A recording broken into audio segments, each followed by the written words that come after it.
My daughter thought the reflection in the microwave door was just a blur. She thought 69 years of life had made my eyes cloudy and my mind weak. She was wrong. I saw the small blue vial tremble in her hand. I saw the clear liquid drip into my pumpkin soup. And when she turned her back to grab a spoon, I did the only thing a father who just paid off his child's $50,000 debt could do. I switched the bowls. You won't believe what happened next. But before I tell you how my own flesh and blood ended up on the floor gasping for air, let me know in the comments where you are watching from. Hit like and subscribe if you have ever had to teach an ungrateful family member a lesson they would never forget. The Chicago winter wind was howling against the kitchen window, rattling the frame, but the chill inside my house was far worse. I sat at the head of the mahogany dining table, a spot I had occupied for 40 years. My hands were folded on the tablecloth. To anyone looking, I was just Harold King, a retired chemistry professor, perhaps a bit slowed by age, perhaps a bit lonely since my wife passed. But my mind was as sharp as the scalpel I used to use in the lab. I was watching Rebecca, my only daughter. My pride and joy, or so I had told myself for 32 years. She was standing by the kitchen island, her back to me. The stainless steel microwave was mounted above the stove and the dark glass acted like a perfect mirror. She didn't know that. She was too busy trying to keep her hand steady. I watched her pull a small glass vial from her cardigan pocket. It wasn't a prescription bottle. It was unlabeled. The liquid inside was a pale, innocent blue. She uncorked it with a quick, jerky motion. I saw her hesitate for a fraction of a second. Just a fraction. I held my breath, hoping, praying to a God I hadn't spoken to in years, that she would stop, that she would remember the pony rides, that she would remember the college tuition I paid in full, that she would remember that just last week I wrote a check to American Express for $50,000 to clear the debt she and her husband Todd had racked up on designer clothes and vacations they couldn't afford.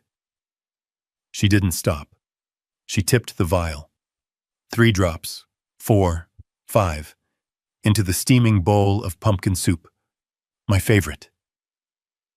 She stirred it quickly, the metal spoon clinking softly against the ceramic. That sound, that soft clink, was the sound of my heart breaking. It was the sound of the final severing of the bond between father and daughter. She turned to the sink to rinse the spoon. This was it. I didn't stand up. I didn't scream. Years of handling volatile chemicals had taught me that panic causes explosions. Precision prevents them. I leaned forward. My movements were silent. I grabbed my bowl with my left hand and her bowl with my right. I slid them across the polished wood. The friction was soundless. Swap. It took 3 seconds. When she turned back around, drying her hands on a dish towel, I was sitting exactly as I had been. Hands folded.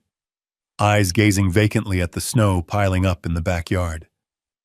My heart was hammering against my ribs like a trapped bird, but my face was stone. Todd walked in then, my son-in-law.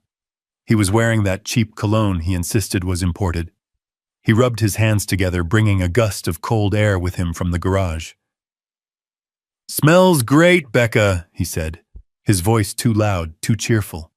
He walked over to me and clapped a hand on my shoulder. It felt heavy like a shackle. "How are we feeling tonight, Harold?" Ready for some warm soup, I looked up at him. I saw the sheen of sweat on his upper lip. It was 68 degrees in the house. Why was he sweating? I knew why. Because he was a failed real estate agent with a gambling problem I wasn't supposed to know about. Because he was the one who had probably sourced that blue vial. "I am hungry, Todd," I said. My voice sounded raspy. "Good." I played the part. The old man. The mark. Rebecca brought the bowls over. She placed one in front of me. The clean one.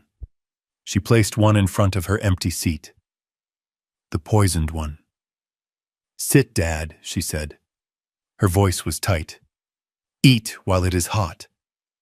She sat down across from me. Todd took the seat at the end. The triangle of betrayal. I picked up my spoon. I saw them both tense up.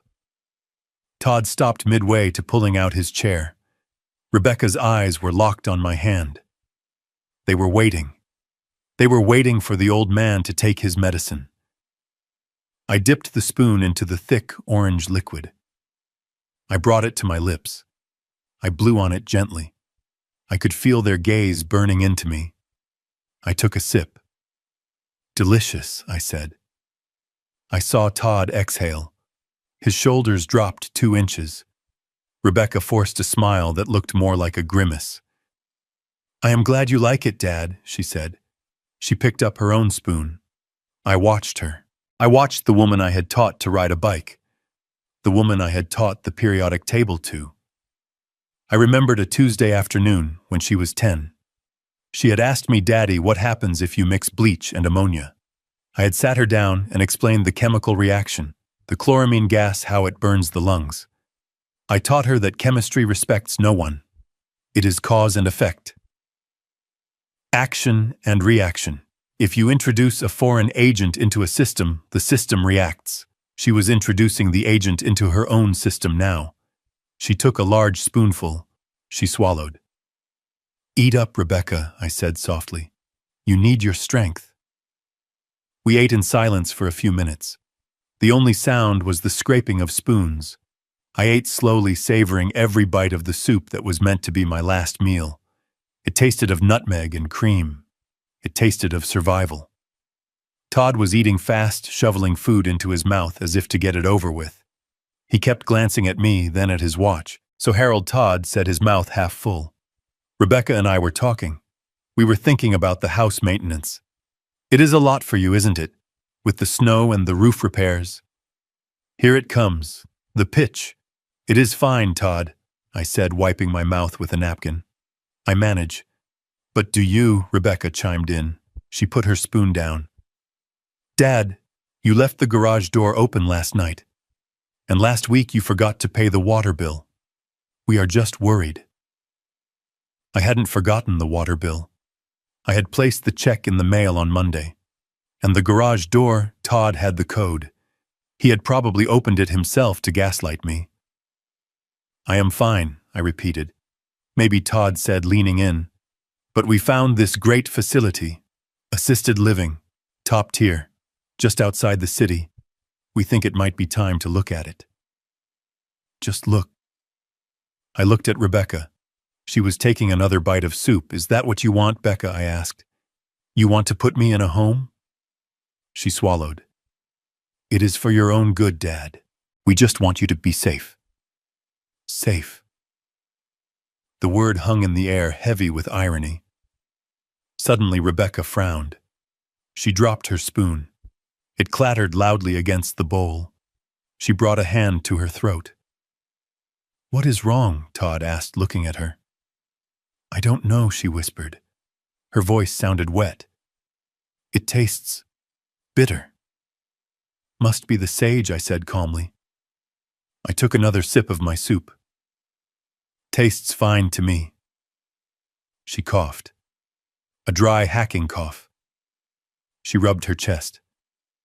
"It is hot in here," she said. "Is the heat on too high?" She pushed her chair back. She looked pale. The color was draining from her face faster than I had ever seen. Digitalis.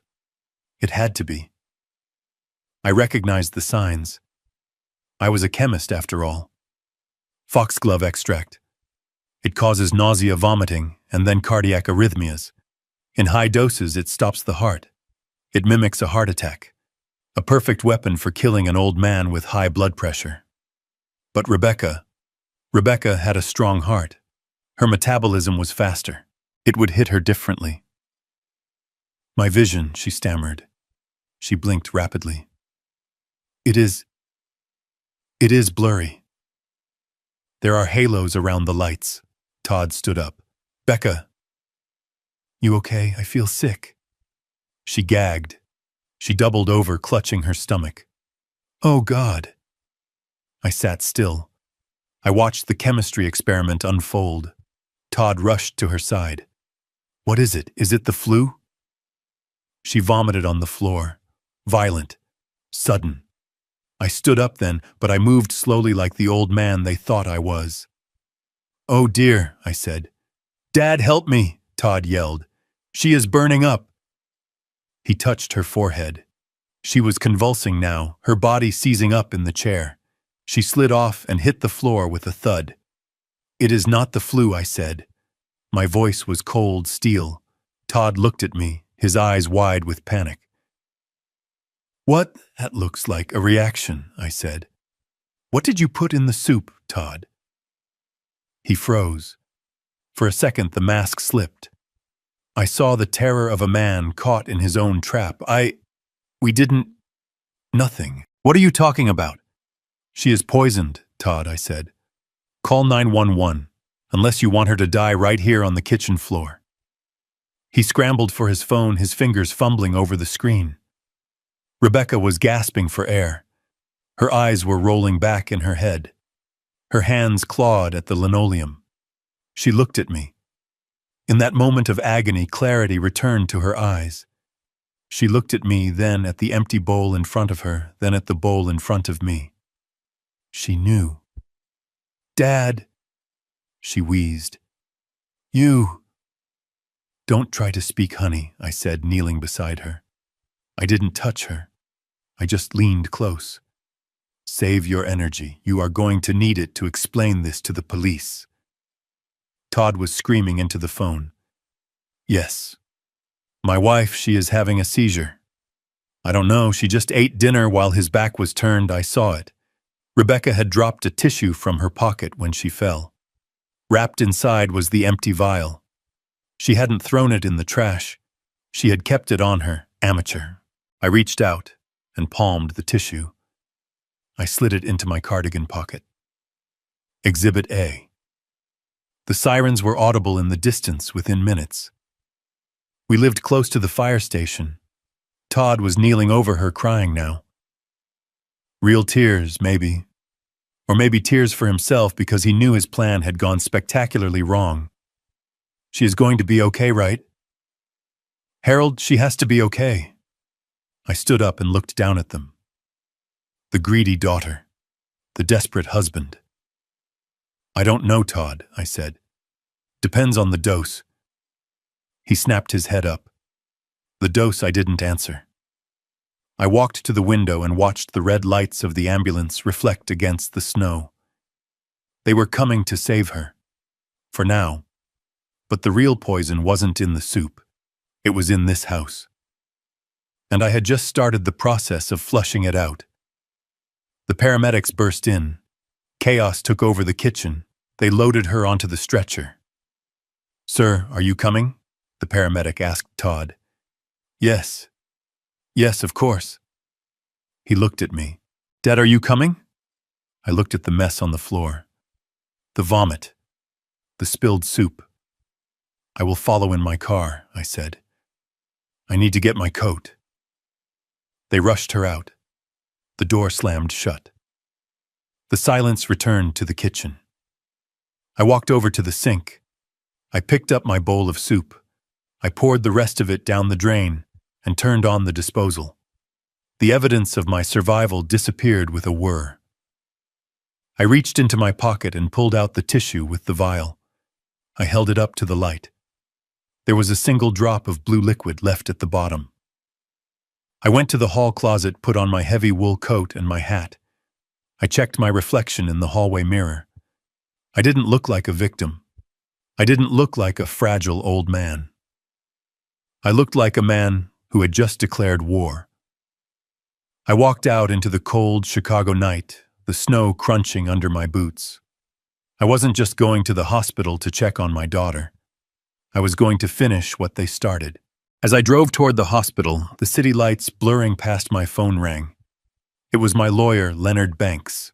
I had texted him a single code word while the paramedics were working foxglove. Harold Leonard's voice was deep gravelly. You initiated the protocol. Is it done? They tried tonight, Leonard, I said, keeping my eyes on the icy road. Digitalis in the soup. Jesus, Chew, Leonard breathed. Are you okay? I am fine. Rebecca ate it. There was a long silence on the line. Leonard Banks was the only person who knew the full extent of my net worth.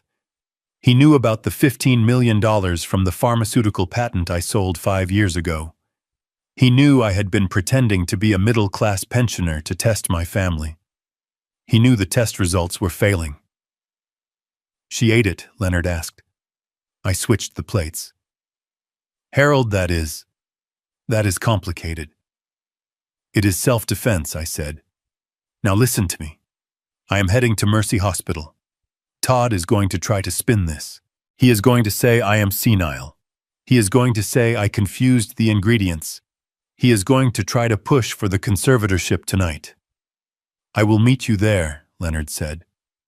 I will bring the papers. We freeze everything I said. The joint accounts, the credit cards, the mortgage payments. I want them to feel the cold, Leonard. I want them to know what it feels like to have absolutely nothing. I hung up. I pulled into the hospital parking lot. I could see Todd pacing in the brightly lit emergency room entrance. He was on his phone again, probably calling his bookie, or maybe a lawyer. I turned off the ignition. I sat in the dark car for a moment. I thought about the little girl who used to hold my hand when we crossed the street. That girl was gone. She had been replaced by a stranger who would poison her own father for an inheritance. I stepped out of the car. I walked toward the sliding glass doors. The daughter thought I didn't see her, but I see everything. And tonight, everyone else would see it too. The antiseptic sting of the emergency room air burned my nostrils, a sharp contrast to the winter chill I had left outside. I sat on the edge of a hard plastic chair, my coat pulled tight around me, watching the double doors where they had taken Rebecca.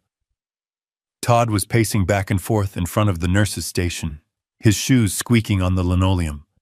He was putting on a show, running his hands through his hair, demanding updates, playing the part of the terrified husband to perfection. But I saw the way his eyes darted around the room, checking the exits, checking the faces of the officers who had just arrived. He wasn't terrified for his wife. He was calculating the odds of his survival. A doctor pushed through the swinging doors. He looked exhausted, his scrubs wrinkled. Dr. Patel, his badge read. He scanned the waiting area and his eyes landed on us. Todd rushed him before he could even take a breath. "Is she alive?" Todd shouted, grabbing the doctor's arm. "Tell me she is alive." "She is stable, Mr. King," the doctor said gently, removing Todd's hand. But it was close. "We have identified the toxin. It is digitalis. A massive overdose." The word hung in the air like a guillotine blade. Digitalis. Foxglove. A common garden plant, beautiful and deadly. A plant that I, Harold King, the retired chemistry professor with a passion for botany, had growing in my greenhouse. Todd froze. For a split second, I saw the gears turning in his head. He had expected the doctor to say food poisoning or an allergic reaction. He hadn't expected them to identify the specific poison so quickly. But Todd was a survivor, a cockroach who thrived in the dark, and he pivoted faster than I gave him credit for. He spun around and pointed a trembling finger directly at my face. "It is him!" Todd screamed, his voice cracking with manufactured hysteria. "It is the old man." The two police officers standing by the entrance stepped forward, their hands resting instinctively on their belts. The room went silent. Everyone, the nurses, the patients with broken arms and fevers, turned to stare at the white-haired man shrinking into his coat. "What are you talking about, sir?" one of the officers asked, stepping between Todd and me. "He grows it," Todd yelled, spit flying from his lips. "He has a garden full of weird plants. Foxglove. He grows foxglove. He makes these teas, these herbal remedies because he doesn't trust modern medicine." He turned his wild eyes on me. "You did this, Harold. You confused the jars again, didn't you? You put your poison in the soup, thinking it was parsley or some other weed." The officer turned to me. His expression wasn't accusatory yet, but it was wary. "Sir, do you grow foxglove?" This was the moment, the fork in the road. I could stand up, straighten my spine, and tell them that I was a sane man who had just outsmarted a murder attempt. I could tell them about the debt, the switch, the blue vial in my pocket. But if I did that now, it would be my word against theirs. It would be a messy domestic dispute. Todd would lawyer up. He would hide the money trail. He would claim I was paranoid. No, I needed them to feel safe. I needed them to think they had won. I needed to be the prey so they wouldn't see the trap snapping shut around their ankles. I let my shoulders slump. I allowed my hands to tremble, visibly rattling the buttons on my coat. I widened my eyes, letting them fill with the watery confusion of the elderly. I don't know, I stammered, my voice weak and thready. I have a garden, yes. I dry herbs, for tea, for seasoning. You see, Todd shouted triumphantly. He admits it. He is losing it, officer. He has been forgetting things for months. Leaving the stove on, forgetting names, wandering off, I told him not to cook anymore. I told him it was dangerous. I looked down at my hands, playing the part of the shamed, confused father. I thought it was Basil, I whispered just loud enough for the officer to hear. The jars. They look so similar. My eyes aren't what they used to be. Oh God, did I hurt Becca? The officer's stance softened immediately. He didn't see a murderer. He saw a tragedy. He saw a senile old man who had made a terrible mistake. He looked at Todd with sympathy. It sounds like an accident, sir, the officer said. A terrible accident. An accident, Todd screeched, but I could see the relief washing over him. He had an out. He didn't have to go down for attempted murder. He could pin it on my failing mind. It was perfect for him. Better than perfect. It laid the groundwork for the conservatorship. He almost killed my wife, Todd yelled, forcing tears now. He is dangerous. He can't be left alone. We have been trying to get him help, trying to get him into a facility, but he refuses. I buried my face in my hands and let out a sob. It wasn't hard to cry. I was crying for the daughter who had sat at that table and watched me eat, waiting for me to die. I am so sorry, I wept. I am so confused lately. I just wanted to make a nice dinner. The doctor looked uncomfortable. Mr. King, digitalis toxicity is very specific. We need to know exactly how much was in the food to treat her effectively. Do you have the plant matter? I threw it out, I stuttered. In the disposal. I cleaned up. I wanted the kitchen to be clean. Todd shook his head, looking at the officers with a pleading expression. You see, he destroyed the evidence because he doesn't even realize what he did. We can't let him go back to that house alone. He is a danger to himself and everyone else. The officer nodded slowly. Sir, we might need to ask you some more questions, but for now... I need to sit down, I gasped, clutching my chest. I feel dizzy. Nurse, the officer called out. They ushered me into a wheelchair. As they wheeled me away from the waiting room, I looked back at Todd. He was wiping his face with a handkerchief, talking rapidly to the other officer. He looked devastated. But as the automatic doors slid shut between us, I saw it. A tiny momentary smirk. He thought he had done it. He thought he had turned a botched murder into the golden ticket to control my life and my millions.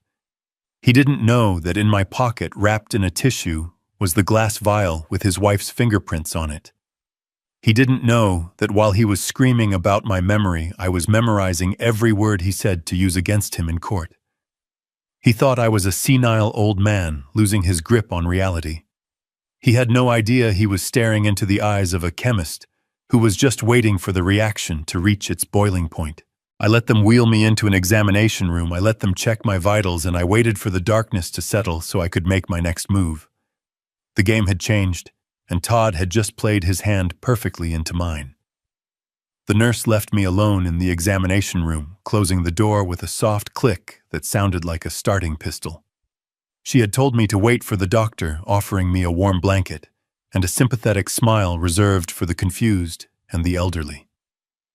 As soon as the latch clicked, the tremor in my hands vanished. My spine straightened, shedding the weight of 20 years. I wasn't the frail old man trembling in a wheelchair anymore. I was the man who had negotiated with pharmaceutical giants and walked away with a fortune. I stood up and moved to the door, pressing my ear against the cold wood. I could hear the chaotic rhythm of the emergency room outside, the squeak of rubber soles, the rhythmic beeping of monitors, the low murmur of anxious families. Todd would be out there, probably pacing, probably rehearsing his lines about my dementia, or maybe calling his creditors to promise them that the payout was imminent. He had no idea that the clock was already ticking down on his own life, not mine. I opened the door a crack. The coast was clear. I slipped out and walked briskly down the hallway, my steps silent and sure. I ducked into the single-occupancy restroom near the nurse's station and locked the door behind me. The fluorescent lights buzzed overhead, casting a harsh clinical glare on the white tiles. I turned on the faucet, letting the water run to mask my voice, a habit from years of conducting business in places where walls had ears.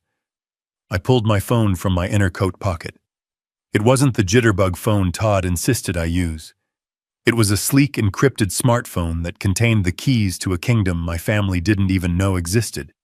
I dialed a number I had memorized a decade ago. It rang once. Leonard Banks answered immediately. He didn't say hello. He simply said, "Status." They took the bait. "Leonard," I said, my voice low and steady, staring at my reflection in the mirror. The old man in the glass looked tired, his eyes rimmed with red, but the man behind the eyes was cold and calculating. Todd is spinning the narrative. He is accusing me of senility. He is claiming I confused the foxglove with herbs. He is laying the groundwork for an emergency guardianship hearing. "Good," Leonard replied, the rustle of papers audible in the background. That was the projection. If they file for guardianship, they open themselves up to discovery. We can subpoena their financial records to prove motive. "Exactly," I said. "But we need to accelerate the pressure. They are desperate, Leonard. Todd has bookies breathing down his neck. He needs liquidity fast. That is why they rushed the poisoning. If they think they have won, if they think I am about to be locked away, they will try to drain the accounts immediately." "Let them try," Leonard scoffed. "They think they are robbing a piggy bank. They don't realize they are trying to break into Fort Knox." "That brings me to the reason for this call," I said, leaning closer to the mirror. "It is time to drop the curtain. For 40 years, I let them believe I was just a high school chemistry teacher with a modest pension and a paid-off house. I let them think my savings were the result of coupon clipping and frugality. I never told them about the patent. I never told them about the nights I spent in the garage lab synthesizing the hydrophobic polymer coating that is now used on every surgical instrument in the country. I never told them I sold the rights 15 years ago for $12 million. I kept it a secret because I wanted to know if they loved me or if they loved my wallet. Tonight, I got my answer. "Execute Protocol Shield," I ordered. There was a pause on the line, a heavy silence that carried the weight of total financial warfare. Protocol Shield was the nuclear option. We had designed it years ago, a contingency plan for a worst-case scenario I had prayed I would never have to use. "Are you sure?" Harold Leonard asked, his voice losing its professional edge for a moment. "Once we do this, there is no going back. It freezes everything. The joint checking account you share with Rebecca, the credit cards you authorized for Todd, the mortgage payments on their house that you secretly subsidize, the monthly stipends. Everything goes dark." "I am sure," I said, my voice hard. "They tried to kill me, Leonard. They watched me eat poison and smiled. I want every card they swiped to be declined. I want every ATM to spit their cards back out. I want their phones to light up with foreclosure warnings. I want them to feel the walls closing in. I want them to feel exactly as helpless as they wanted me to be. Understood, Leonard said. I am initiating the lockdown now. By the time you walk out of that bathroom, they will be destitute. The only money they will have is the change in their pockets. And Leonard, I added, watching a drop of water fall from the faucet. Flag the accounts for fraud. If they try to access anything, I want the bank to notify the police. Make it look like an automated security response. I want them paranoid. I want them turning on each other. Consider it done, Leonard said. Stay in character, Harold. The next 24 hours are going to be volatile. I hung up the phone and slipped it back into my pocket. I looked at the mirror one last time. I ruffled my hair, making it look unkempt. I slumped my shoulders, curving my spine back into the shape of a defeated old man. I practiced the vacant stare, the trembling lip. I turned off the faucet. The silence returned. I unlocked the door and stepped back out into the hallway, shuffling my feet, looking lost and small. Inside, the chemist was mixing the final ingredients for an explosion, but outside I was just a confused father looking for his room. I walked back toward the examination area, ready for the next act, knowing that miles away in a server room, my real power was just coming online, and my family was about to learn that the man they tried to bury was the only thing keeping them afloat. I slumped in the uncomfortable vinyl chair of the hospital waiting room, my chin resting heavily on my chest, my breathing shallow and rhythmic. To the passing nurses and the weary orderly mopping the floor, I was just another exhausted old man worn down by the trauma of the night. A father who had almost lost his daughter to a terrible accident. But beneath the brim of my hat, my eyes were open just a slit, and my ears were tuned to a frequency of desperation that only a man like Todd could emit. Todd was pacing near the vending machines a few yards away. He was vibrating with anxiety, his movements jerky and uncoordinated. He kept checking his phone, the screen illuminating his pale, sweaty face in the dim light of the corridor. He looked like a trapped animal, and I knew exactly why. The poison hadn't worked. The police hadn't arrested me, and now the silence from his end was about to be broken by the people he feared more than the law. His phone buzzed. It wasn't a ringtone. It was a harsh, angry vibration against his thigh. Todd jumped as if he had been electrocuted. He fumbled to get it out of his pocket, nearly dropping it on the linoleum. He looked at the screen, and I saw the color drain from his face until he looked like a corpse standing upright. He didn't answer immediately.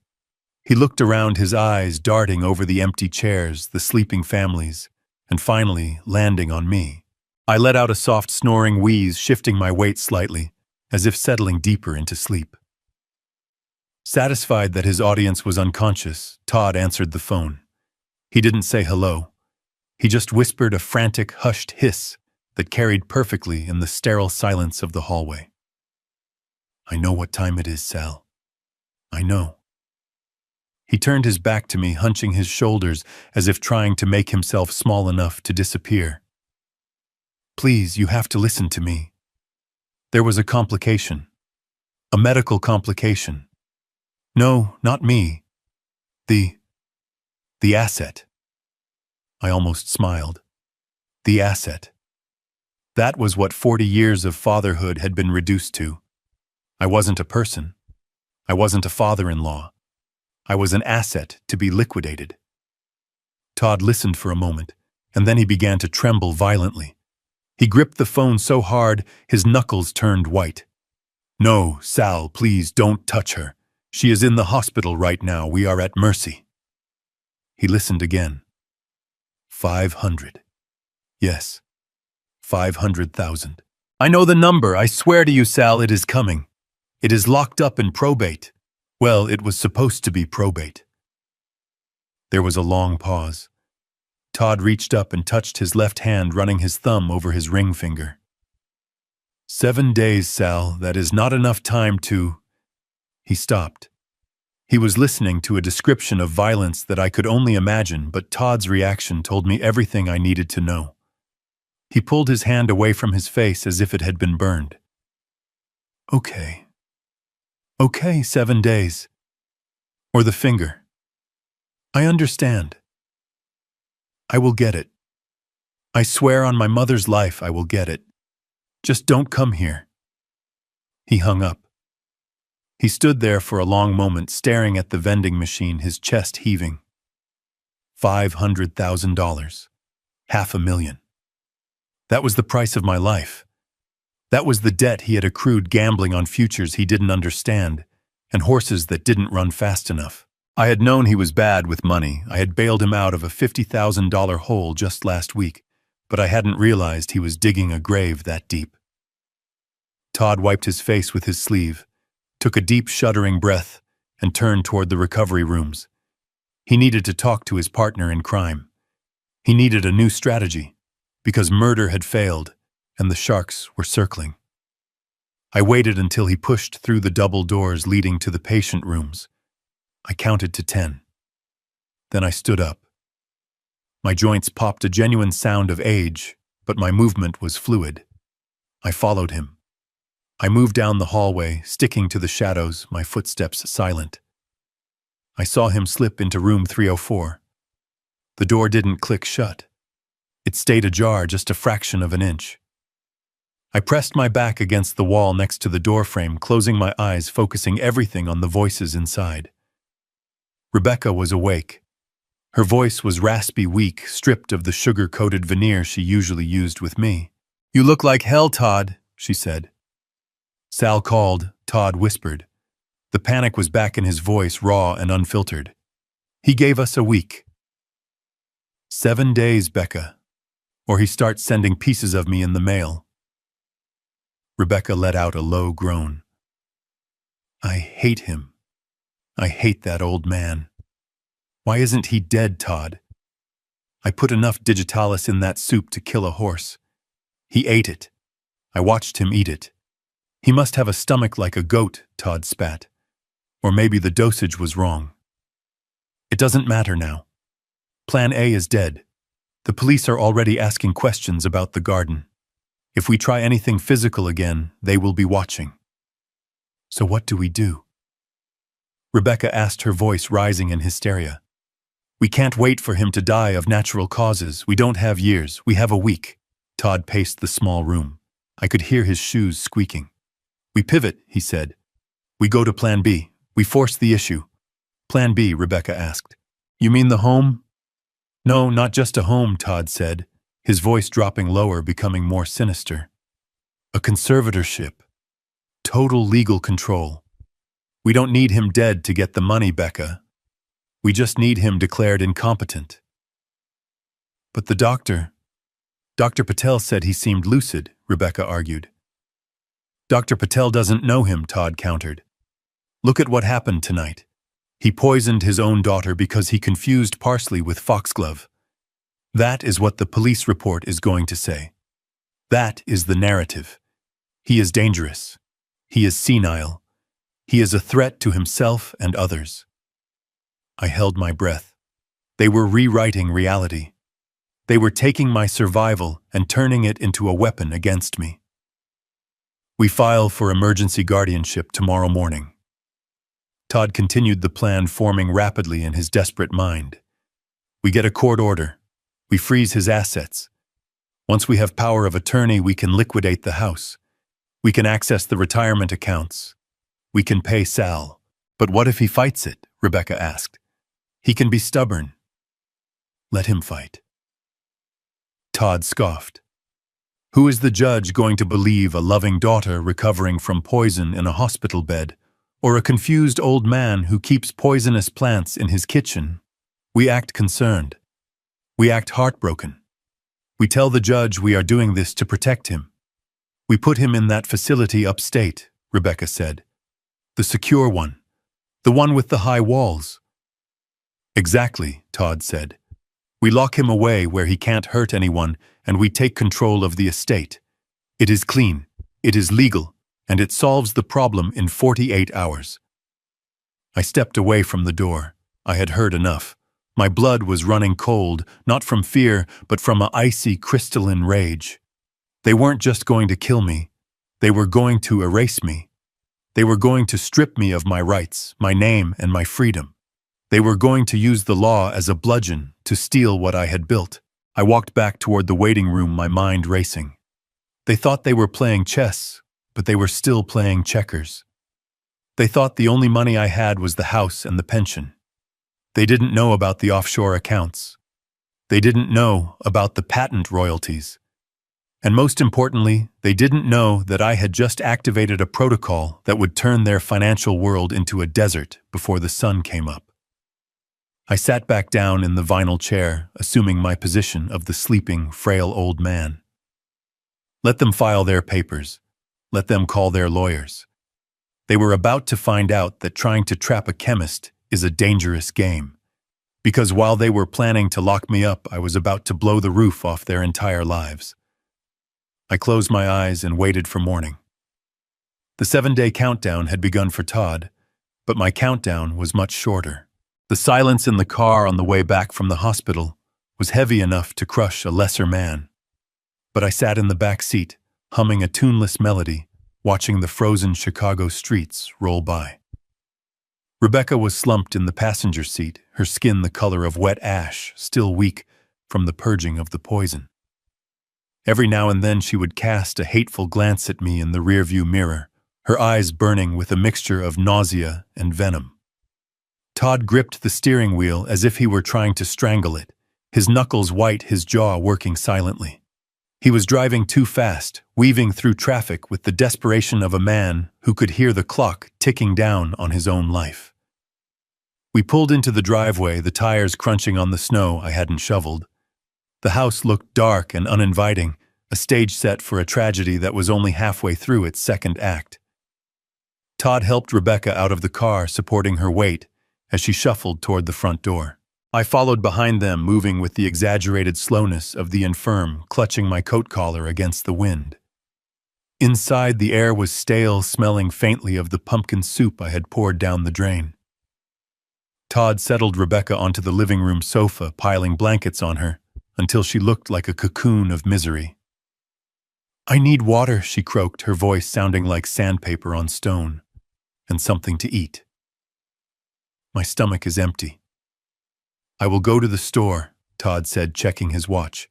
He was jittery, his eyes darting around the room. "I need to get things, electrolytes, crackers, maybe some soup." He looked at me. "Don't touch her," he warned. "Don't you dare go near the kitchen." I raised my hands in a gesture of surrender, letting my lower lip tremble. "I am just going to sit in my chair, Todd. I am tired. So tired." Todd grabbed his wallet and keys. "I will be back in 20 minutes, he told Rebecca. "Then we figure this out." He slammed the door behind him. The sound echoed through the house. I walked to my leather armchair in the corner, the one that faced the window and the sofa. I sat down and watched my daughter. She was staring at the ceiling, her breathing shallow. "Why didn't you die?" she whispered, not looking at me. "It would have been so much easier." I didn't answer. I just looked at her with sad, watery eyes, while inside my mind was calculating the distance to the grocery store and the exact moment Todd would be standing at the checkout counter. I imagined it vividly. He would pile the belt high with expensive recovery drinks, organic broths, maybe a bottle of wine for himself to take the edge off. He would watch the total climb.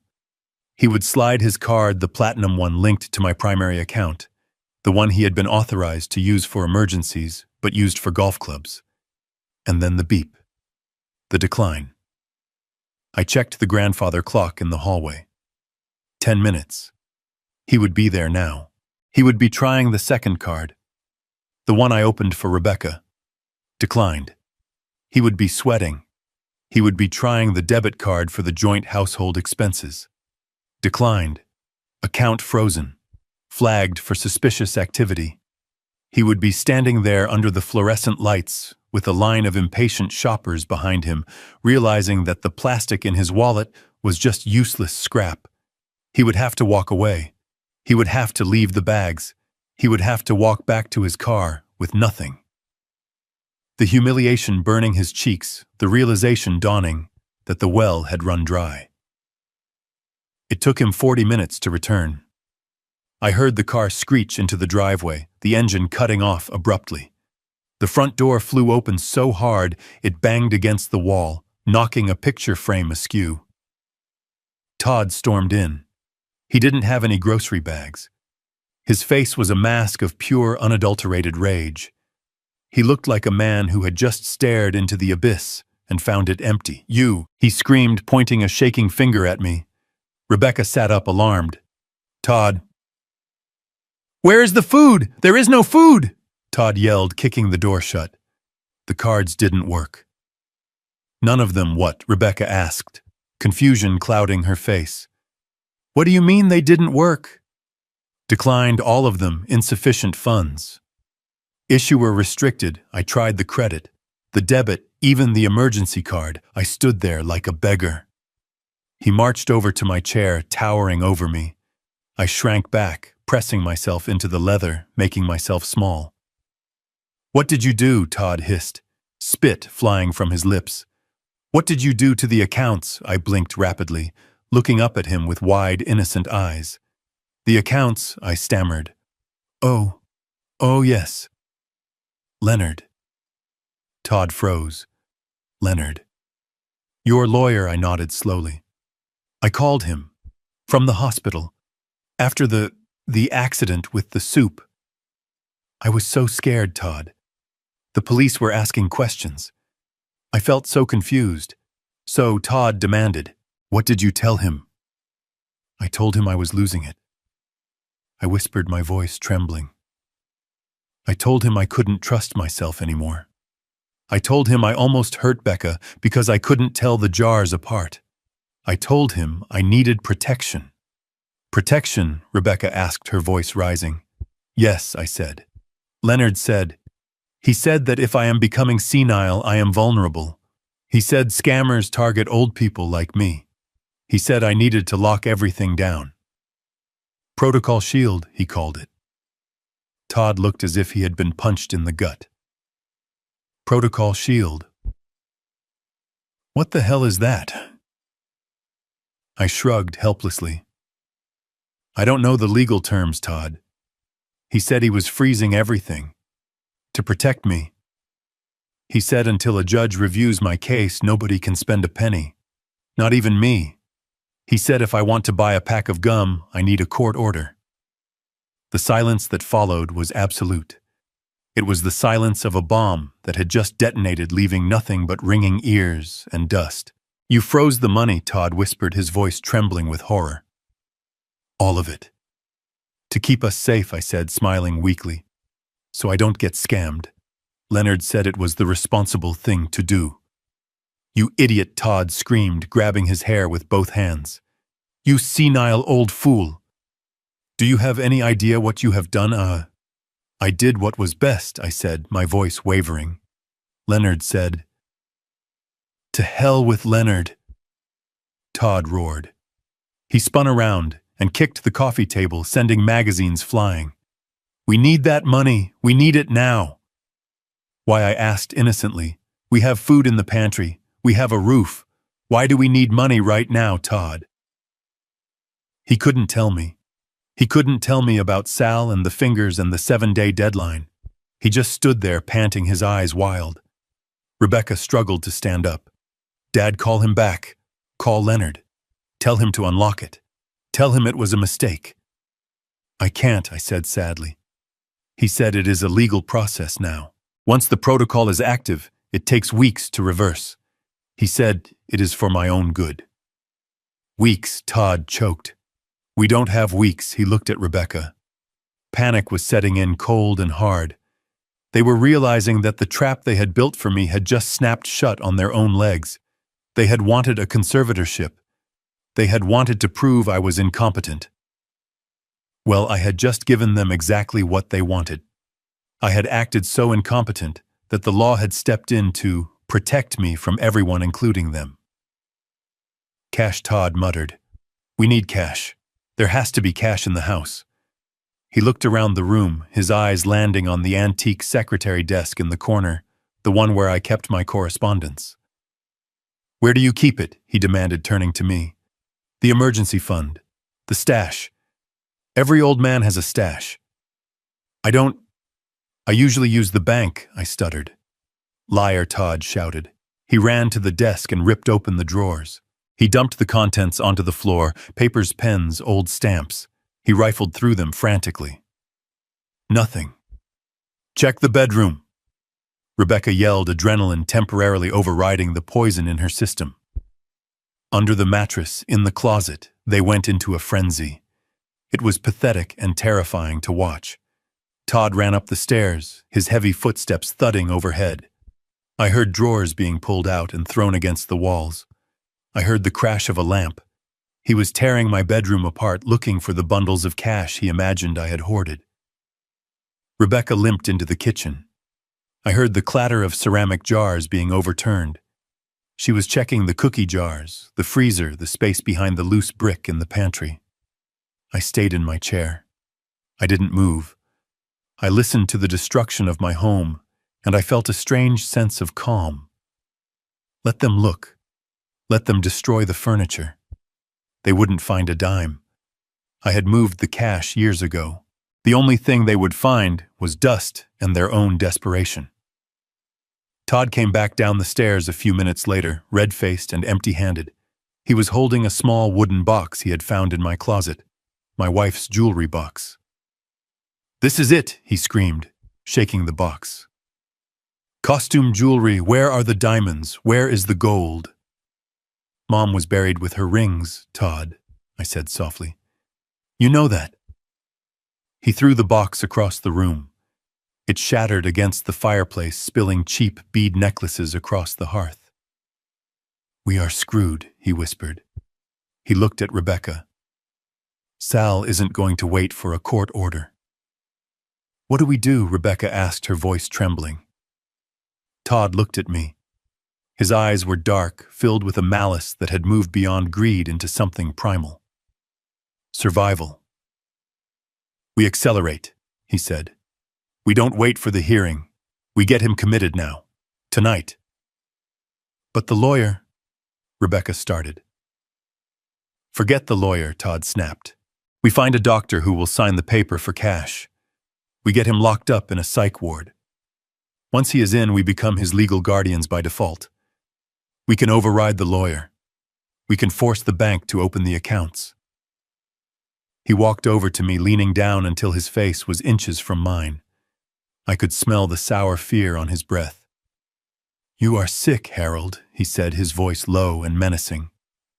"You are very, very sick. You are seeing things. You are hurting people.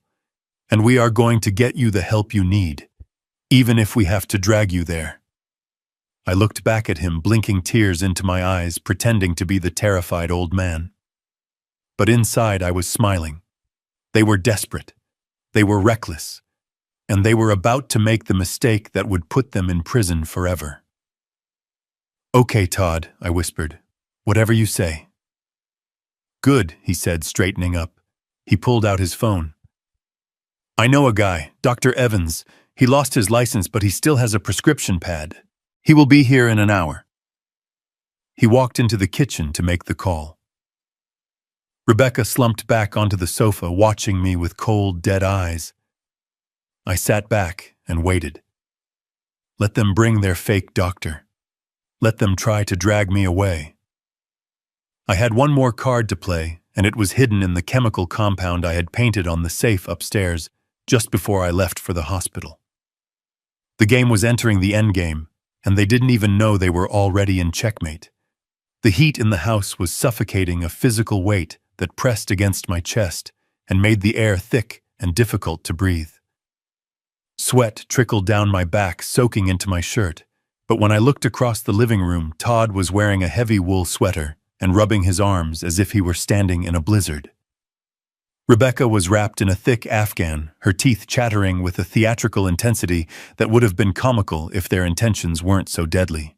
They had cranked the thermostat up to 85 degrees, turning the house into a sauna, but the psychological temperature they were trying to set was absolute zero. I wiped my forehead with a trembling hand playing my part. "It is very warm in here, isn't it?" I asked, my voice weak and confused. I pulled at my collar. "Maybe we could crack a window." Todd looked at me with wide, incredulous eyes. "Warm, Harold, it is freezing. The furnace is barely keeping up with the draft. Look at the thermostat." He pointed to the digital readout on the wall. It read 62 degrees. I knew he had tampered with the sensor, or simply taped a fake image over the screen, but to the senile old man I was pretending to be, it was reality warping before my eyes. I blinked, trying to focus, letting my jaw drop slightly. "But I am sweating, Todd," I whispered. "That is hypothermia," Dad Rebecca said from the couch, her voice dripping with fake concern. "When you get too cold, your body gets confused. It is called paradoxical undressing. You think you are hot, but you are actually freezing to death. Put your coat on, please." She held out my heavy winter coat. I stared at it. The room was spinning with heat. Putting that coat on would be torture. But if I refused, I was belligerent. If I put it on, I was compliant but crazy. They were rewriting my sensory inputs, trying to make me doubt the very skin I lived in. I took the coat. I put it on. The heat became unbearable instantly. I felt dizzy, my pulse hammering in my ears. "There," Todd said, smiling tightly. "Better. You look pale, Harold. You are shaking."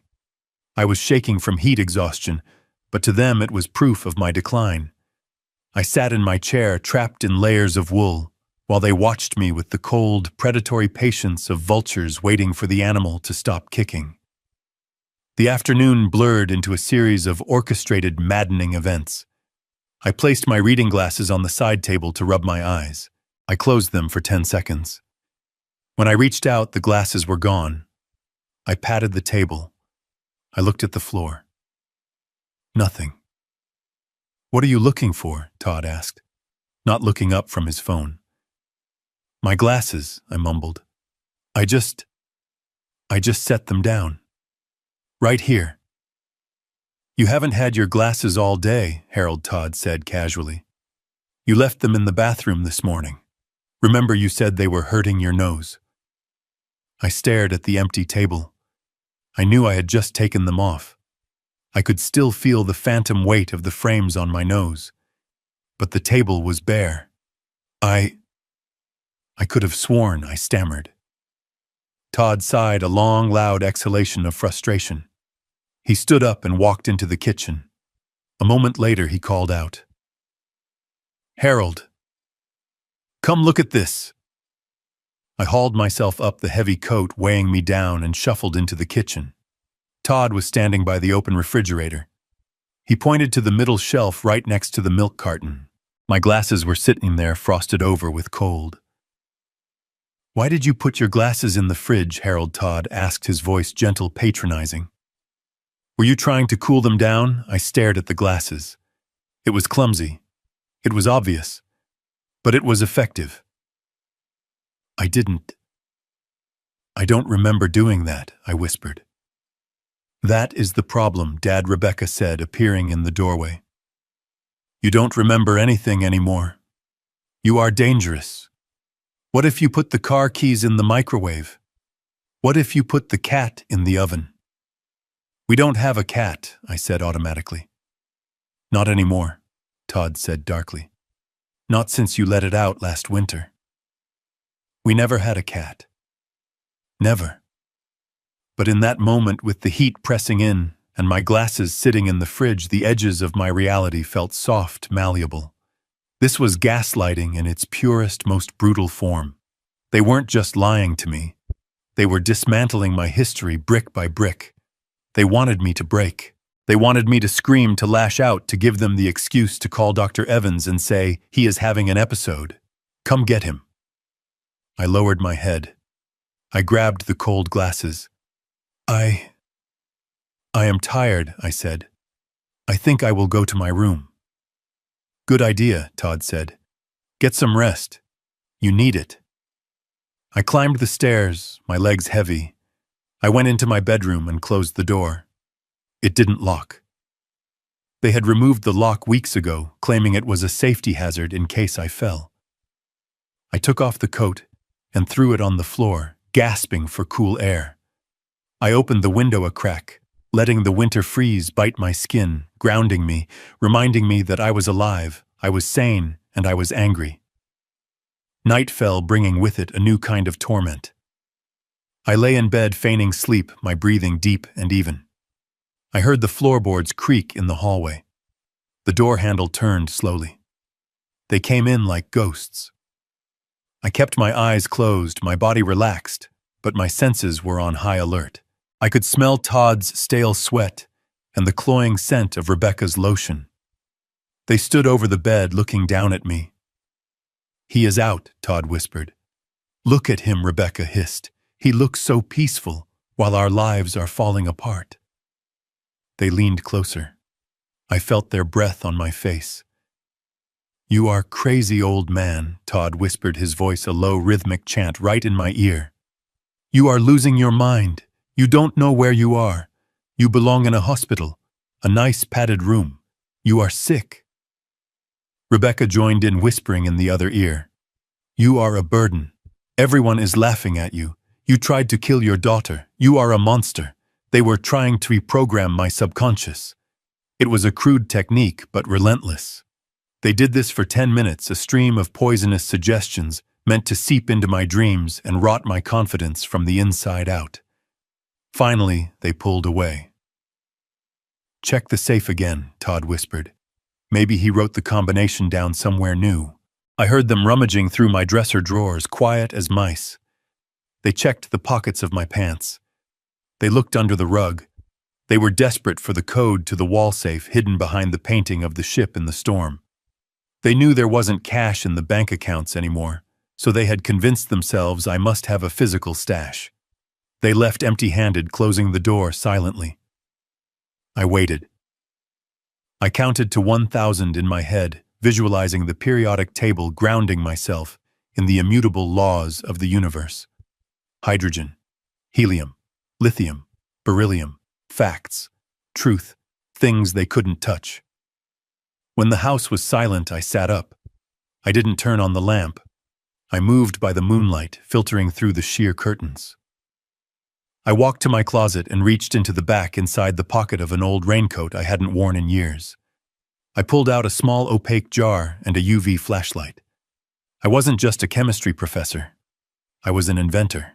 And this jar contained a compound I had synthesized for fun years ago, an invisible powder that reacted to the oils in human skin and glowed a brilliant, undeniable crimson under ultraviolet light. It was adhesive, transferable, and impossible to wash off with just water. I moved to the painting of the ship. I swung it open, revealing the steel face of the safe. It was a sturdy model, impossible to crack without a drill or the code. I put on a pair of latex gloves from my first aid kit. I opened the jar.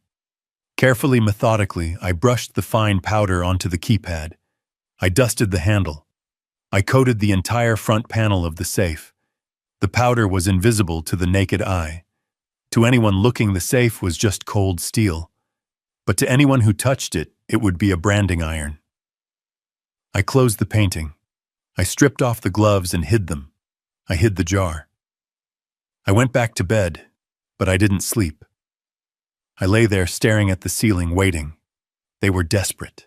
The loan sharks had given them a deadline. They wouldn't wait for the court order. They wouldn't wait for the doctor. They would try to crack the safe tonight. They would think I was asleep, broken by the heat and the confusion. They didn't know that I had just turned the object of their desire into the evidence of their crime. When Todd touched that keypad, he wouldn't just be trying to steal my money. He would be painting a target on his own hands. And tomorrow, when the police arrived, I wouldn't need to say a word. I would just turn on the light, and his guilt would shine like blood in the dark. Let them whisper. Let them hide my glasses. Chemistry doesn't lie, and by morning, the reaction would be complete. The grandfather clock in the hallway chimed 2 a.m. the sound reverberating through the floorboards like a funeral toll. I was already awake, of course. I had been awake since the moon rose, sitting in the wingback chair in the shadows of my bedroom, wrapped in a dark blanket that merged with the gloom. My phone was in my hand, the screen dimmed to the lowest setting, the camera app open and waiting. I wasn't just an old man hiding in the dark. I was a hunter in a blind, waiting for the predators to return to the bait. I knew they would come. Desperation has a scent acrid and metallic, and the entire house reeked of it. Todd had been pacing downstairs for hours, the vibrations of his footsteps transmitting his panic through the frame of the house. The 7-day deadline from his loan shark was burning a hole in his mind, and logic had long since abandoned him. I heard the creak of the stairs. It wasn't the stealthy creep of earlier. It was heavy, clumsy. He didn't care about waking me anymore. In his mind, I was either catatonic from the gaslighting or too feeble to stop him. I moved silently to the closet. I had cracked the door earlier, creating a perfect line of sight to the painting of the storm-tossed ship on the far wall. Behind that painting was the wall safe. Behind that safe door was absolutely nothing but empty space and dust, but Todd didn't know that. He thought it was the end of the rainbow. Todd entered the room. He didn't even look at the bed where he assumed I was sleeping. He went straight for the painting. He was wearing the same clothes he had worn all day, sweat stains dark under the arms.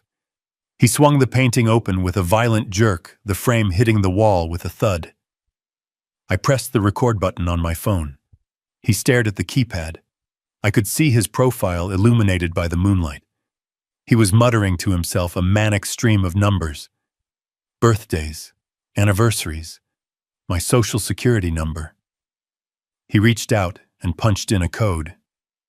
Beep. Red light. He tried again. Faster this time, his fingers mashing the buttons. Beep. Red light. He slammed his fist against the steel door. The sound was a dull clang that made me wince, but I kept the camera steady. "Open, you son of a bitch," Todd hissed.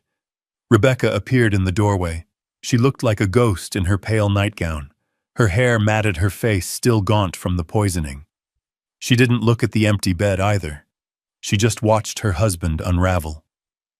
"He changed it," she said. Her voice was flat, devoid of emotion. He couldn't have. Todd snapped, not looking at her. "He is senile. He puts his glasses in the fridge. He doesn't remember what day it is. How could he remember to change a safe combination?" "Maybe he isn't as crazy as we want him to be," Rebecca said. She walked into the room. She stood right next to him. I zoomed in. I needed this. I needed them both in the frame. Todd turned to her, his eyes wide and wild. "Don't say that. Don't you ever say that. He has cooked Becca. His brain is mush. He probably changed it by accident. He probably mashed the buttons thinking it was the microwave." He tried another code. Beep. Red light. Todd let out a strangled cry of rage. He turned and walked to the fireplace. He grabbed the heavy iron poker from the stand. "Todd, no," Rebecca said, but she didn't move to stop him. She just watched. "I am opening this thing," Todd growled. "I don't care if I have to peel it off the wall." He swung the poker. It connected with the keypad with a deafening crash. Sparks flew. The plastic casing of the keypad shattered, but the locking mechanism was internal hardened steel. He swung again and again. He was panting, grunting with every blow, a man trying to bludgeon his problems to death. "Stop it," Rebecca hissed. "You are going to wake the neighbors." "I don't care about the neighbors," Todd yelled, dropping the poker. It clattered on the floor. "I care about the 500 grand I owe Sal. I care about my fingers, Becca. There has to be cash in there. There has to be." He leaned his forehead against the cold steel of the safe, defeated. He placed his palms flat against the door, sliding them down, leaving a trail of sweat and oil. Perfect. He was coating himself in the invisible powder I had applied hours ago. He was marking himself with evidence that would be impossible to wash away. Rebecca stepped closer. She placed a hand on his back. It was a gesture that should have been comforting, but there was no warmth in it. "We should have used more," she whispered. I held my breath. This was it.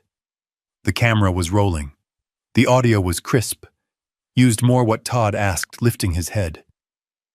"The digitalis," Rebecca said.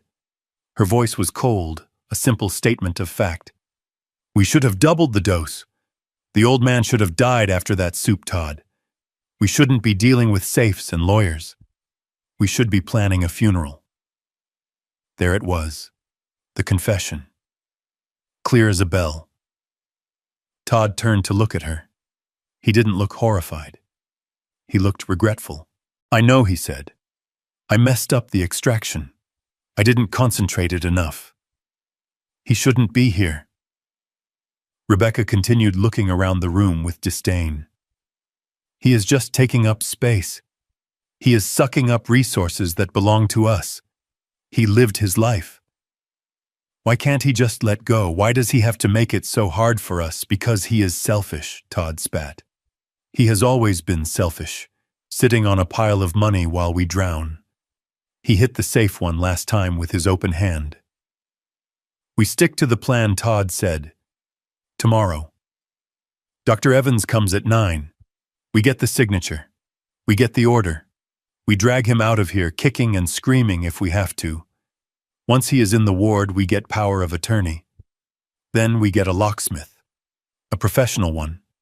And if Evans doesn't sign," Rebecca asked, "then we suffocate him with a pillow and say his heart gave out." Todd whispered, "I am done playing games, Becca. I am not losing my hands for this old fool." I stopped recording. My hand was trembling not from age but from the sheer adrenaline of staring pure evil in the face. I had known they were greedy. I had known they were desperate. But hearing my daughter, the girl I had carried on my shoulders, wish for my death because I was taking up space, it severed the last thread of attachment I had.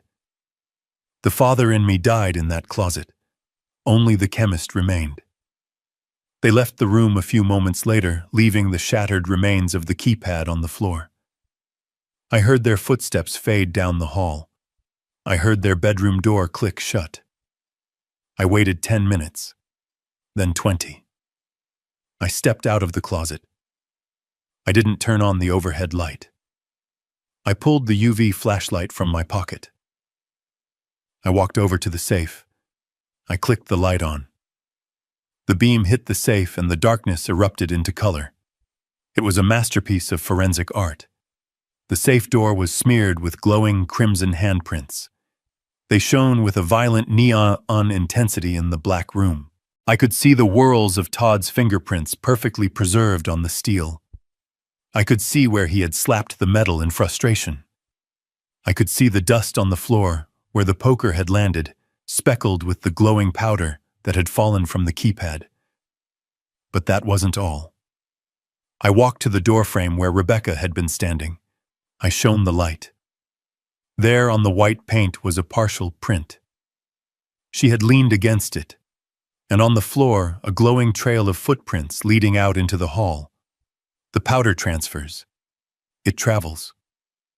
Todd had touched the safe, then he had touched his pants, his face the doorknob. I followed the trail. It led down the hall. It led to their bedroom door handle. The handle was glowing red. I went back to the safe. I took photos, high-resolution close-ups. I took photos of the smashed keypad. I took photos of the poker lying on the rug. I took photos of the glowing handprints that proved beyond a shadow of a doubt that Todd had tried to break into my property. I had the audio confession of attempted murder and conspiracy to commit murder. I had the video of the violent attempted robbery. And now I had the physical evidence that linked them to the scene, glowing like the fires of hell they were about to walk into. I turned off the UV light. The room plunged back into darkness. I went back to the closet and retrieved a small travel bag I had packed days ago, hidden behind my winter coats. I checked the contents, my passport, the hard drive with the backups of my accounts, the original patent documents, and the file on Dr. Evans that Leonard had compiled. I wasn't going to wait for morning. I wasn't going to wait for Dr. Evans and his syringe. They planned to ambush me at 9 a.m. They planned to drag me away. They were going to find an empty bed. I walked to the window and looked out at the snow-covered street. It was silent and peaceful, a stark contrast to the violence that had just occurred in this room. I was leaving this house. I was leaving the memories. I was leaving the life of Harold King, the retired teacher. I slipped the phone into my pocket. The evidence was secure. The trap was primed. I just had to step out of the blast zone. I opened the window. The cold air hit me bracing and clean. I was 69 years old, but as I climbed out onto the sturdy trellis that led down to the garden, moving with a strength born of righteous fury, I felt reborn. The reaction was complete. The catalyst had been added. Now all I had to do was watch it burn. I had one leg over the windowsill, the freezing night air biting at my skin, ready to descend the trellis and vanish into the Chicago winter. But I stopped. My boot hovered over the frozen wood. Leaving was survival. Staying was victory. If I disappeared now, I would just be a missing person, a wandering senior lost in a storm. Todd would spin the narrative. He would tell the courts I had walked away in a fugue state. He would get his conservatorship in absentia, and I would spend the rest of my life looking over my shoulder. No. I needed them to commit the crime. I needed them to sign their names to a lie so big it would bury them. I needed Dr. Evans to put his pen to paper. I pulled my leg back inside. I closed the window and latched it. I hid my go-bag under the loose floorboard beneath the bed, ensuring it was invisible but accessible. Then I sat in the wingback chair, smoothed my hair, and waited for the sun to rise. At exactly 9 a.m., the doorbell rang. It wasn't a friendly chime. It was a summons. I heard Todd's heavy footsteps rushing to answer it, the murmur of voices in the foyer, and then the distinct wet cough of a smoker. I didn't wait for them to come get me. I walked out to the landing and looked down.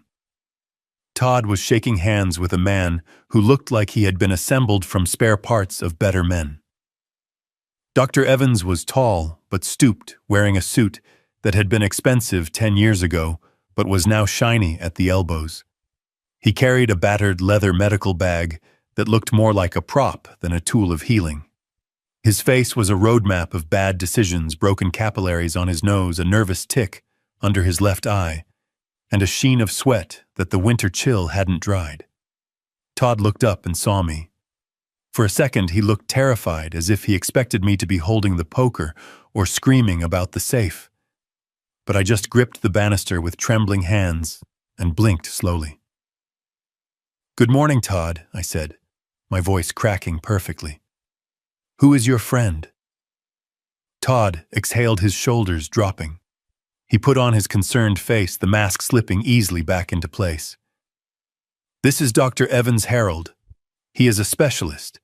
He is here to help us. Help you." I walked down the stairs, taking them one at a time like a toddler.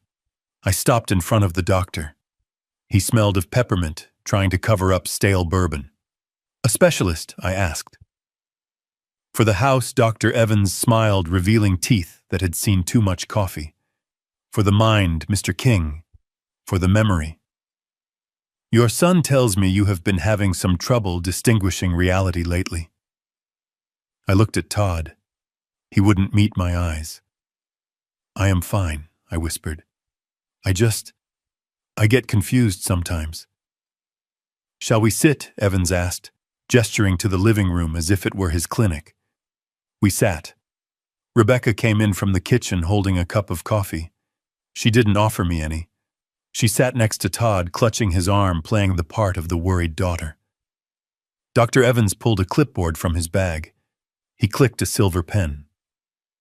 "Let's start with the basics, Harold. Can you tell me what year it is?" I stared at him. It was a trap. If I got it wrong, I was crazy.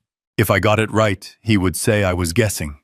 "It is 2024, I said, making it a question.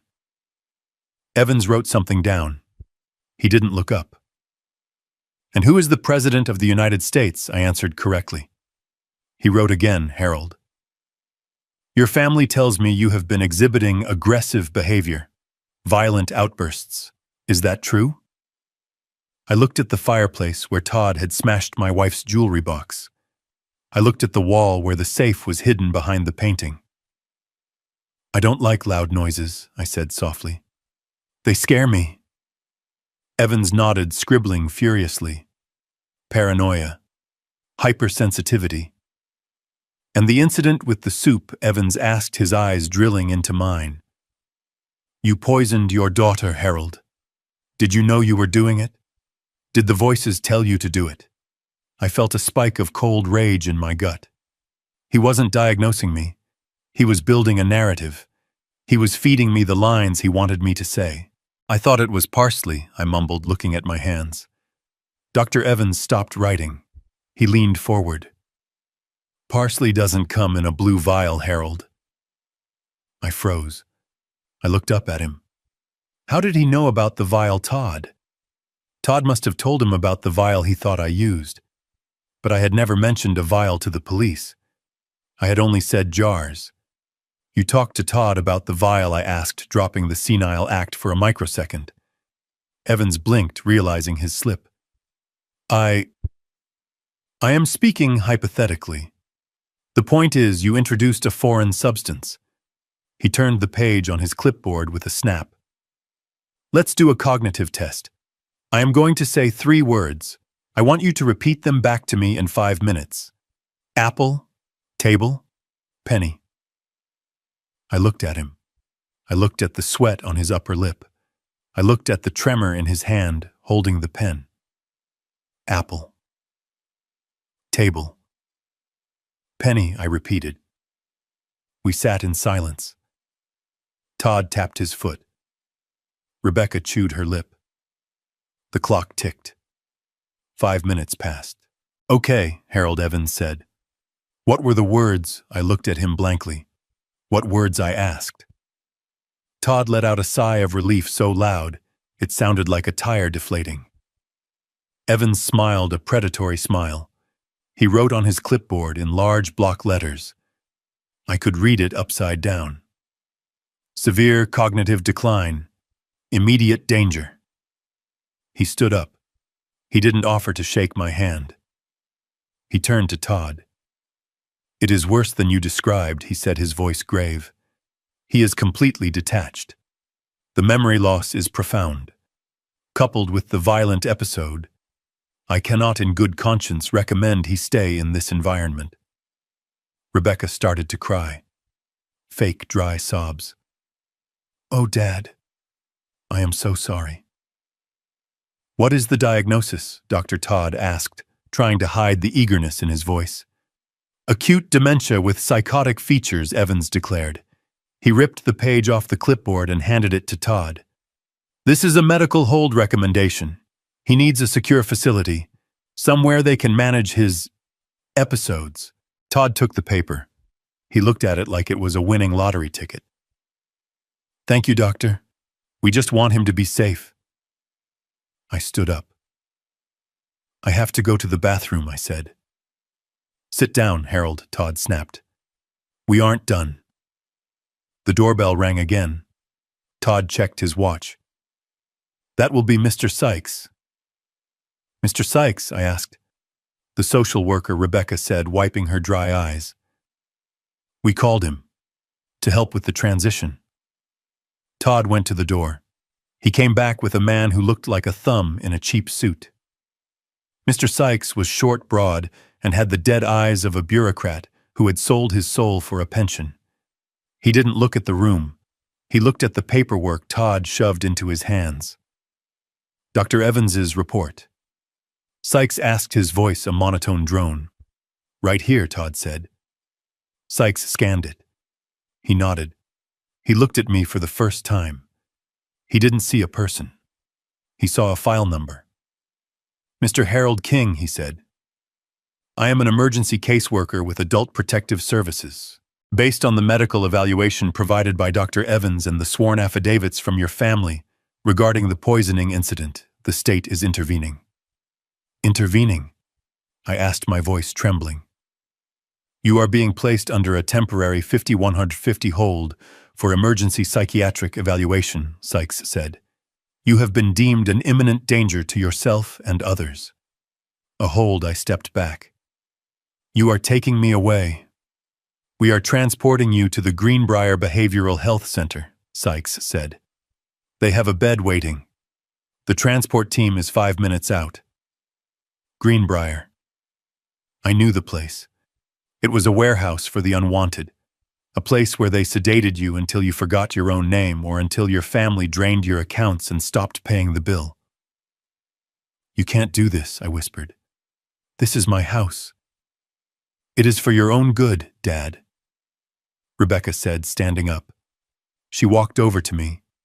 She put her hand on my shoulder. It felt heavy, possessive. We can't take care of you anymore. You tried to kill me. You need help. I looked at her. I looked at the triumph in her eyes. She thought she had won. She thought the piece of paper in Sykes's hand was a checkmate. When I asked, "When are they coming?" Sykes checked his phone. The transport van is delayed by the snow. They will be here in 24 hours. Until then, you are remanded to the custody of your son-in-law. You are not to leave this house. If you try to leave, the police will be called and you will be arrested. 24 hours. They were giving me a window, a countdown. Todd looked unhappy. Can't you take him now, Sykes? We don't feel safe. Protocol. Sykes shrugged. The beds are full until tomorrow morning. Just lock his door. Keep him contained. We will be here at 8 a.m. sharp. Sykes handed Todd a carbon copy of the order. It was a pink slip, the color of a dismissal. Keep this, Sykes said. It grants you temporary emergency guardianship until the court hearing next week. Todd took the paper. His hands were shaking, but this time with excitement. He had it. The golden ticket. With that paper, he could walk into the bank. He could talk to the mortgage company. He could call Sal and tell him the money was coming. Sykes left. Evans left clutching an envelope of cash Todd had slipped him by the door. The three of us were left alone in the living room. The silence was thick, electric. Todd looked at the paper. He kissed it. He actually kissed it. He looked at me. His face twisted into a sneer. Go to your room, Harold, he said. I stood my ground for a moment. I looked him in the eye. I wanted to tell him. I wanted to scream that he was holding a warrant for his own arrest, not a guardianship. But I held it back. The trap wasn't sprung yet. I need my pills, I said weakly. Todd laughed. A harsh barking sound. You don't need pills where you are going, old man. They have plenty of juice at Greenbrier. Now move. He grabbed my arm. He dragged me toward the stairs. He shoved me up the steps. Rebecca watched from the bottom and her arms crossed. Don't forget to lock it this time, Todd. Screw the safety hazard. Nail it shut if you have to. Todd pushed me into my bedroom. I stumbled and fell onto the rug. Sleep tight, Harold, he said. Enjoy the bed. It is the last night you will ever spend in it. He slammed the door. I heard the click of the lock. They had reinstalled it while I was at the hospital. Then I heard the sound of a power drill. He was screwing a bracket into the frame. He was sealing me in. I lay on the floor for a moment, listening to the whir of the drill. He was building a prison. I stood up and brushed off my knees. I walked to the window. The snow was falling harder now, a white curtain erasing the world. 24 hours. I didn't need 24 hours. I needed 20 minutes. I went to the bathroom attached to my suite. I opened the cabinet under the sink. I pushed aside the toilet paper and the cleaning supplies.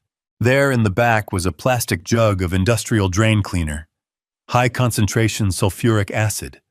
I used it for the stubborn pipes in the old house. I carried the jug to the bedroom door. I looked at the hinges. They were painted over layers of white latex, but underneath they were brass, soft metal. Todd thought he had locked me in. He thought steel and wood could hold a chemist. He forgot that metal dissolves. He forgot that wood burns. He forgot that I knew the melting point of every material in this house. I poured a small amount of the acid into a glass cup. I pulled a pipette from my go-bag. I wasn't going to Greenbrier. I was going to the bank. And then I was going to court. But first, I had to melt my way to freedom. I applied the first drop to the top hinge. It hissed. A wisp of acrid smoke rose up. It smelled like victory. I worked silently, methodically, one drop at a time, weakening the structure, eating away the integrity of their cage. Downstairs, I heard corks popping. They were celebrating. They were drinking my wine, toasting to their victory, counting money they would never touch. Let them drink. Let them celebrate. Tomorrow, when the van arrived, all they would find was a door hanging off its hinges and a chemical burn on the floor where I had walked out of their lives forever. The doctor had signed the paper, yes, but he had signed it with a pen I had provided during the memory test, a pen filled with ink that faded to invisible within 12 hours. By the time they got to court, that medical order would be a blank sheet of paper. I applied another drop. The hinge groaned. Almost there. The smell of dissolving metal is distinct. It is acrid biting and tastes like copper pennies on the back of the tongue. In a ventilated lab, it is a warning. In a sealed bedroom at 2 a.m, it is the scent of freedom. I sat on the floor, my back against the bed frame, watching the chemical reaction do the work that my aging muscles could not. The sulfuric acid from the drain cleaner was a viscous, heavy liquid. I had applied it carefully, using a glass dropper from my travel kit, soaking the wood around the screws of the heavy iron bracket Todd had drilled into the door frame. I wasn't trying to melt the steel bracket itself. That would take days. I was attacking the substrate. I was destroying the wood that held the screws in place. Cellulose and lignin break down rapidly when introduced to a high molarity corrosive. The wood hissed softly, bubbling and turning a charred, oily black. It was a slow violence, a quiet erosion, exactly like the way my family had eaten away at my life for the last decade. Downstairs, the house was silent. The celebration had ended hours ago. I imagined Todd passed out on the sofa, an empty bottle of expensive scotch, my scotch, dangling from his hand. I imagined Rebecca dreaming of the shopping spree she would go on once I was locked away in Greenbrier. They were sleeping the deep, untroubled sleep of the victorious. They didn't hear the faint sizzle of their victory turning to ash. I checked my watch. 3:15. The transport van was scheduled for 8. I had a 5-hour lead provided I could get out of the subdivision before the snowplows started their morning runs. I stood up and tested the bracket. I pushed against the door with my shoulder. The wood groaned. It was soft, pulpy, compromised. I needed one sharp, decisive force. I wrapped a thick towel around my shoulder to muffle the sound. I took a deep breath, filling my lungs with the stale air of my prison. I thought about the soup. I thought about the blue vial. I thought about the way Todd had looked at me when he said I wouldn't need my pills anymore. I threw my weight against the door. There was a wet crunch, a sound like a tree branch snapping in a storm.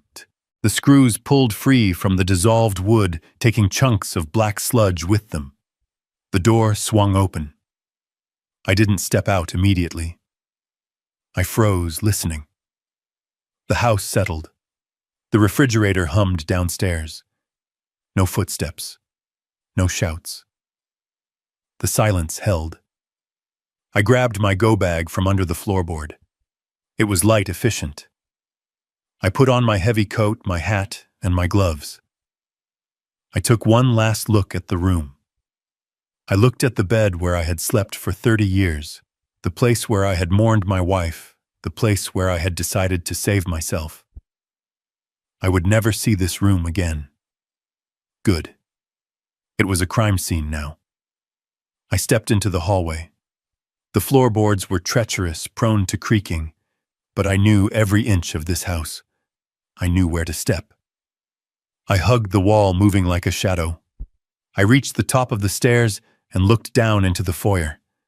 The streetlights outside cast long, skeletal shadows through the transom window. I descended slowly, one hand hovering over the rail, but not touching it. I didn't want to leave any more prints than necessary, even though I knew the house was already covered in the UV powder I had spread earlier. I reached the bottom floor. The living room was to my left. I couldn't resist. I crept to the doorway and looked in. Todd was indeed on the sofa, his mouth open, snoring softly. Rebecca was curled up in the armchair, wrapped in a blanket. The air smelled of alcohol and triumph. On the coffee table, illuminated by the standby light of the television, was the pink slip, the emergency guardianship paper, the key to my shackles. I walked over to the table. I moved with the silence of a ghost. I reached out and picked up the paper.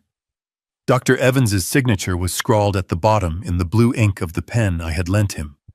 I looked at it closely. The lines were already starting to fade, the chemical composition of the ink reacting with the air breaking down the pigment. By the time they presented this to a judge, it would be a blank page, a ghost document for a ghost prisoner. I placed the paper back on the table exactly where it had been. I wanted them to wake up to it. I wanted them to grab it in the morning rush to the van and hand over a piece of nothing. I walked to the back door. The front door was too loud, too exposed. The sliding glass door in the kitchen led to the garden, to the trellis I had climbed earlier, to the alleyway. I unlocked it. The mechanism clicked, a sharp sound in the quiet kitchen. Todd snorted in his sleep and shifted. I froze. He mumbled something unintelligible and settled back down. I slid the door open. The cold hit me like a physical blow, a wall of ice and wind. It was 20 degrees below zero with the wind chill. Chicago in February is not a place for the old or the weak, but I wasn't weak. I stepped out into the snow. I closed the door behind me. I was out. The wind tore at my coat, trying to push me back, but I lowered my head and walked. The snow was deep, drifting against the fence. I trudged through it, my breath pluming in white clouds before me. I made my way to the alley, the service road that ran behind the properties. It was plowed but icy. I didn't take my car. The garage door opener would wake them. The engine noise would be a siren. I had to walk. I had to walk 2 miles to the 24-hour diner on the main road where I could call a car. The walk was a brutal physical ordeal. My knees ached. The cold seeped through my boots, numbing my toes. My face went numb. Every step was a battle against the instinct to lie down, to rest, to surrender to the freeze. But I kept moving. I marched to the rhythm of my anger. Left, right, left, right. They wanted me dead. Left, right. They wanted my money. Left, right. I reached the diner 40 minutes later. I was shivering uncontrollably, my eyebrows frosted with ice. I stumbled inside. The warmth was painful as it hit my frozen skin. The waitress, a tired woman with kind eyes, looked up from the counter. "Honey, you look like you walked out of a freezer," she said. "My car broke down," I lied, my teeth chattering. "Just need coffee and a phone." I sat in a booth drinking black coffee until my hands stopped shaking. I used the diner's landline to call a private car service, one that Leonard used for high-profile clients. No apps, no tracking. Cash payment. The car arrived 10 minutes later, a black sedan that looked like a hearse but felt like a sanctuary. I climbed into the back seat. "Where to?" the driver asked. "The Loop," I said. "Banks and Associates." I slept on the ride. A deep, dreamless blackness. I woke up when the driver tapped on the glass. We were parked in front of a steel and glass tower that scraped the gray morning sky. It was 6 a.m. The city was waking up. I paid the driver and walked into the lobby. The security guard knew me. Leonard had put me on the list. "Mr. King," he nodded. "Mr. Banks is expecting you." I rode the elevator to the 45th floor. My ears popped. The doors slid open, revealing a reception area that smelled of expensive leather and fresh espresso. Leonard was standing there. He wasn't wearing his usual suit jacket. His tie was loosened, his sleeves rolled up. He looked like a general in a bunker. He walked over and gripped my hand. His grip was firm, grounding. "You made it," he said. I pulled the go bag off my shoulder and dropped it on the floor. "I made it," I said. But the house didn't. I think I melted a doorframe. Leonard smiled, a grim, tight expression. "Small price to pay. Come in. The war room is ready." We walked into his corner office. The view of Lake Michigan was breathtaking, a vast expanse of frozen gray water. But the real view was on the conference table. It was covered in files, hard drives, and monitors. 2 junior associates were typing furiously on laptops. Leonard pulled out a chair for me. "Sit. Eat. We have work to do." He pushed a plate of pastries and a fresh coffee toward me. I ate famished. I hadn't realized how hungry I was. While I ate, Leonard briefed me. "The assets are frozen," he said. "We got the notification at 3 a.m. Todd tried to access the Cayman account online. It triggered the trap. We have his IP address. We have the login attempt recorded." "Good," I said, wiping crumbs from my mouth. "What about the doctor?" Leonard picked up a file. "Dr. Evans. Disgraced. Desperate. We ran a background check. He has 3 malpractice suits pending and a gambling debt that rivals your son-in-law's. He didn't just sign that paper for cash. He signed it because Todd promised him a cut of the estate. We have the trail. And the hearing I asked." "Emergency session," Leonard said. 10 a.m. "Your daughter filed the paperwork electronically an hour ago. She is claiming you are violent, delusional, and missing. She wants immediate temporary custody of the estate to pay for your search and rescue." I laughed. It was a dry, rasping sound. Search and rescue. "She wants to pay off the loan shark." "Exactly," Leonard said. He leaned forward, placing his hands on the table. "Here is the play, Harold. We don't just defend. We attack. We don't just show up and say you are sane. We walk in there and we drop the guillotine." I reached into my coat pocket. I pulled out the tissue with the blue vial. I placed it on the mahogany table. "Analyze this," I said. "There is still a drop left." Leonard looked at the vial. He didn't touch it. "Digitalis?" he asked. "Concentrated," I said. "Homemade. Clumsy but lethal." Leonard nodded to one of the associates. "Bag it. Get it to the private lab. Rush courier. I want the results by 9:30. He looked back at me. "We have the financial motive. We have the forensic evidence of the poisoning. We have the UV photos of the attempted robbery you sent me. We have the recording of the conspiracy to commit murder." "Is it enough?" I asked. "Is it enough to put them away forever?" Leonard looked out the window at the rising sun. "Harold, by noon today, they won't just be broke. They will be facing federal charges. Attempted murder is a state crime, but wire fraud, bank fraud, conspiracy. That brings the feds into play. And once we show the judge that they tried to use the court system as a weapon to facilitate a homicide." He turned back to me, his eyes cold and hard. "The judge is going to lock the doors and call the marshals himself." I sat back in the leather chair. I felt the warmth of the coffee spreading through my chest. I wasn't the victim anymore. I wasn't the target. I was the architect of their destruction. "Let them go to court," I said softly. "Let them stand there and lie. I want to see their faces when I walk in." "You will," Leonard said.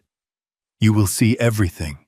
I closed my eyes for a moment, gathering my strength. The night was over. The long, cold walk was done. Now it was time for the fire. The heavy oak doors of the Cook County Courthouse were designed to intimidate, to enforce a sense of solemnity and order. But as I stood on the other side of the threshold, adjusting the cuffs of my suit, I knew they were just wood. Wood that could be broken, burned, or in my case, simply pushed open. I stood next to Leonard Banks, who checked his watch with the precision of a sniper, waiting for a target to cross the crosshairs. It was 9:58. The emergency hearing had been in session for 18 minutes. We weren't late. We were timing it.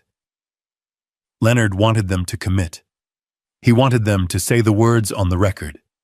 He wanted the court stenographer to type out every lie so that when the hammer fell, it would crush them completely. I could hear the muffled voices through the gap in the doors. My daughter was speaking. Her voice was thin, trembling, a masterful performance of a traumatized victim. "He isn't the father I knew." "Your Honor," Rebecca sobbed.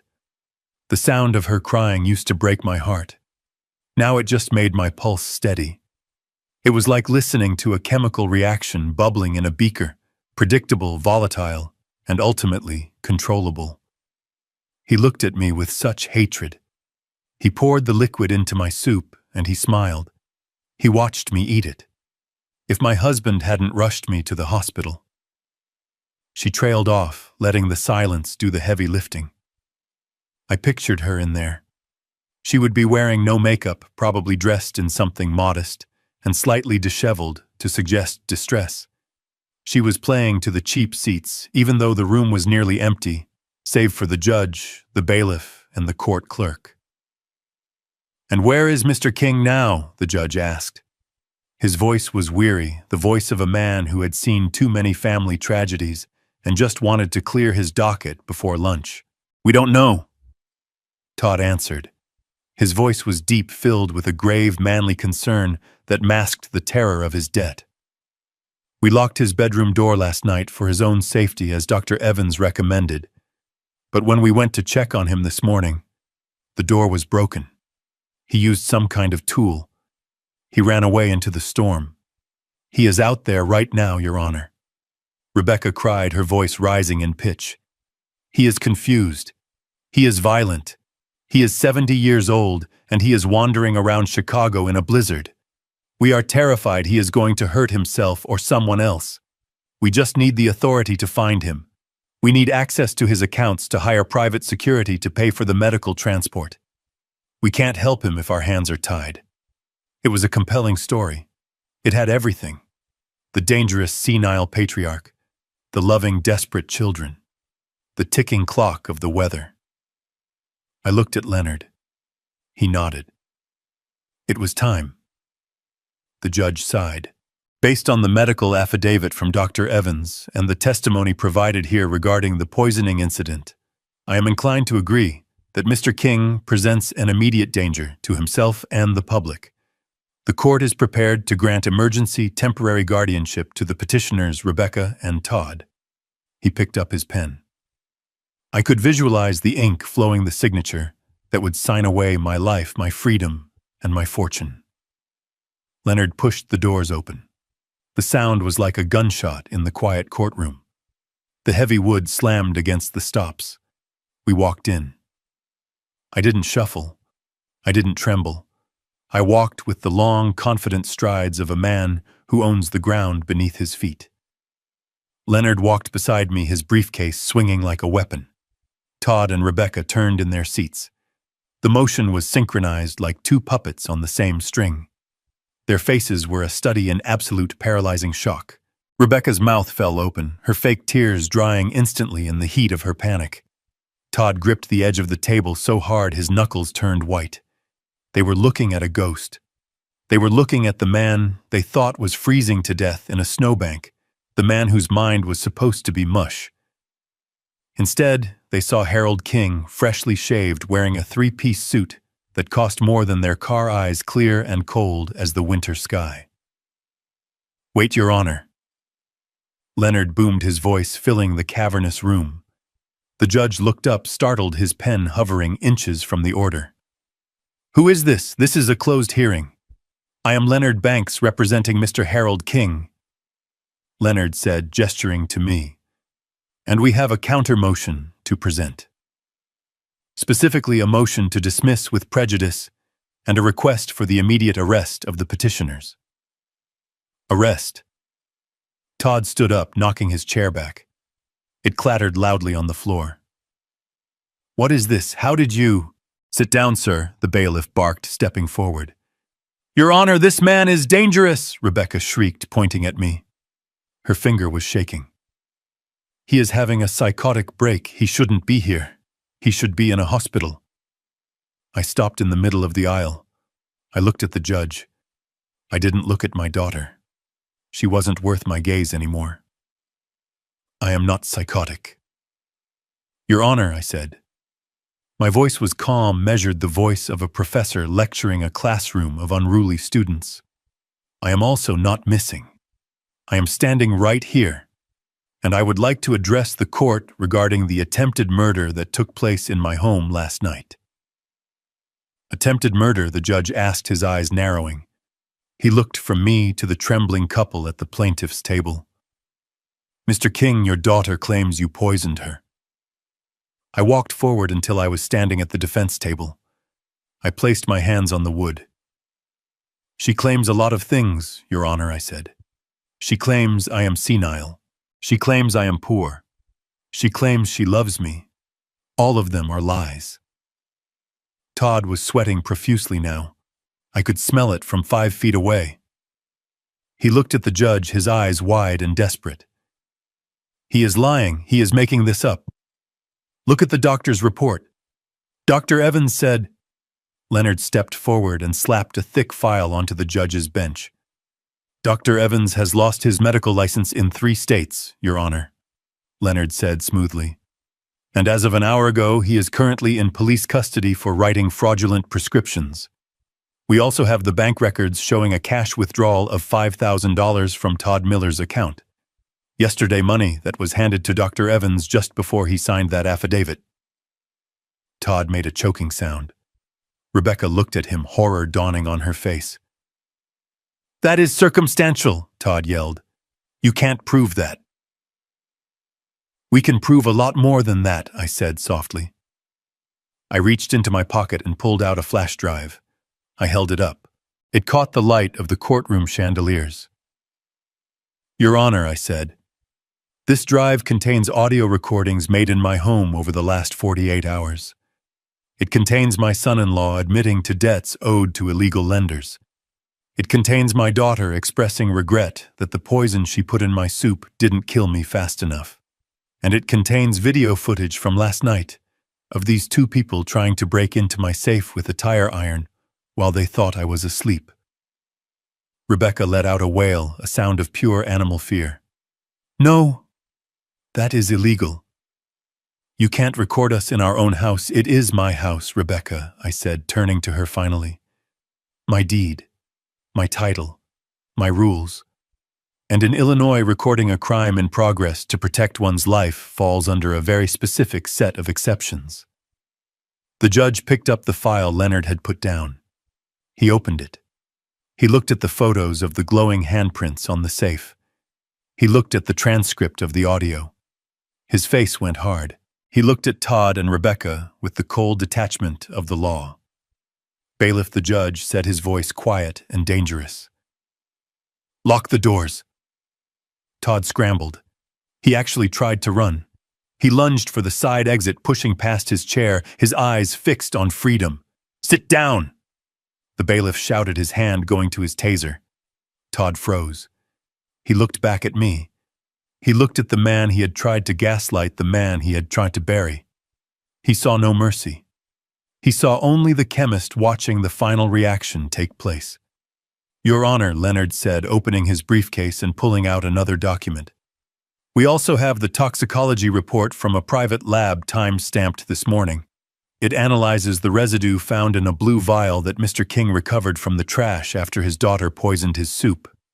It matches the digitalis found in Rebecca Miller's system. She didn't get poisoned by accident. She got poisoned because I switched the plates. The judge dropped his pen. He looked at Rebecca. "You tried to poison your father?" he asked, his voice filled with disgust. Rebecca was sobbing now, just real tears this time, the tears of a child who realizes the game is over. "He has so much money," she screamed, pointing at me. "He has millions, and he made us live like beggars. He watched us struggle. He owes us." There it was, the truth, finally stripped of all the pretense of love and care. I looked at her. I felt a pang of sadness, a ghost of the love I used to have, but I crushed it. "I don't owe you anything, Rebecca," I said. "I gave you life. You tried to take mine. The ledger is balanced." The judge slammed his gavel down. It sounded like a thunderclap. "Motion for guardianship denied with prejudice," the judge roared. "Bailiff, take Mr. and Mrs. Miller into custody. I am holding them in contempt until the district attorney arrives to file formal charges for attempted murder, fraud, and conspiracy." The bailiff moved in. He pulled Todd's hands behind his back. The click of the handcuffs was the sweetest sound I had ever heard. Rebecca was next. She screamed as the metal cuffs bit into her wrists. "Dad, Dad, please don't let them take me. I am pregnant. I am sick." I watched them being dragged away. I watched them hauled through the side door, kicking and screaming, their dignity gone, their future erased. When the door closed, silence returned to the courtroom. The judge looked at me. He looked at the file. He looked at the man standing tall in the center of the room. "Mr. King," he said softly, I am very sorry." "Thank you, Your Honor," I said. I turned to Leonard. He was packing up his briefcase. He didn't smile. He just nodded. "It is done," he said. "Not yet," I said. I walked over to the window and looked out at the snow-covered city. Somewhere out there, a loan shark was checking his watch. Somewhere, a real estate agent was wondering why the listing for my house had been pulled. Somewhere, a life was waiting for me. "I have one more stop to make," I said. "Where?" Leonard asked. "The jail," I said. "I have to say goodbye, and I have to tell them exactly what I did with the money they killed themselves to get." Leonard paused. "You don't have to do that, Harold. You won." "I know," I said, turning back to him, "but the reaction isn't finished until the residue is cleared away. I want them to know. I want them to sit in that cell for the rest of their lives knowing that the fortune they wanted simply doesn't exist anymore." I adjusted my tie. I checked my reflection in the glass of the courtroom door. The old man was gone. The victim was gone. "Let's go, Leonard," I said. "I have a donation to make." The courtroom doors swung open again, but this time it wasn't a lawyer making an entrance. It was the district attorney flanked by 2 federal agents in windbreakers that read FBI. They moved with the heavy, inevitable momentum of a mudslide. Todd, who was currently being wrestled into a chair by the bailiff, went still. The color that had returned to his face during his screaming match drained away instantly, leaving him looking like wet dough. District Attorney Miller didn't look at Todd. He walked straight to the bench, placing a heavy banker's box on the judge's desk. "Your Honor," he said, his voice gravelly and bored, as if he did this every Tuesday. "The state is upgrading the charges. We are adding conspiracy to commit capital murder, wire fraud, and racketeering. And the federal agents here would like to have a word about the interstate transmission of threats involving the loan sharks Mr. Miller has been doing business with." Todd sputtered. "Racketeering? That is insane. I am a businessman." Leonard stepped forward. He didn't say a word. He simply connected his laptop to the courtroom's AV system. The large monitors mounted on the walls flickered to life. The image was grainy but high definition. It was my kitchen. The timestamp was 48 hours ago. There was Rebecca. She was standing at the island, the camera hidden in the button of my cardigan, which I had draped over the chair earlier that day to test the angle, caught her profile perfectly. We watched in silence as she pulled the blue vial from her pocket. We watched her uncork it.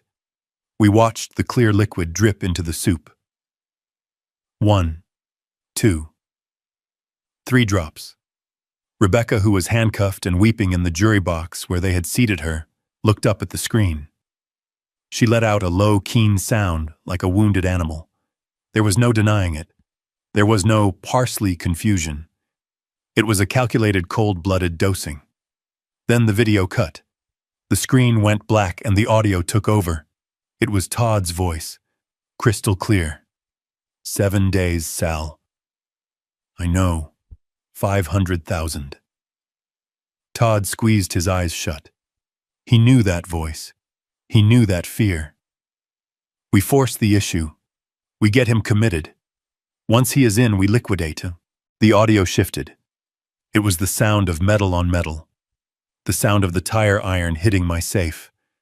If Evans doesn't sign, we suffocate him with a pillow. The recording ended. The silence in the room was absolute. The court reporter had stopped typing, her mouth slightly ajar. The judge looked from the screen to the two defendants. His expression wasn't angry anymore. It was something worse. It was indifferent. He looked at them like they were waste that needed to be flushed. Mr. Banks, the judge said, turning to Leonard, I assume you have authentication for these chain of custody as established, Your Honor.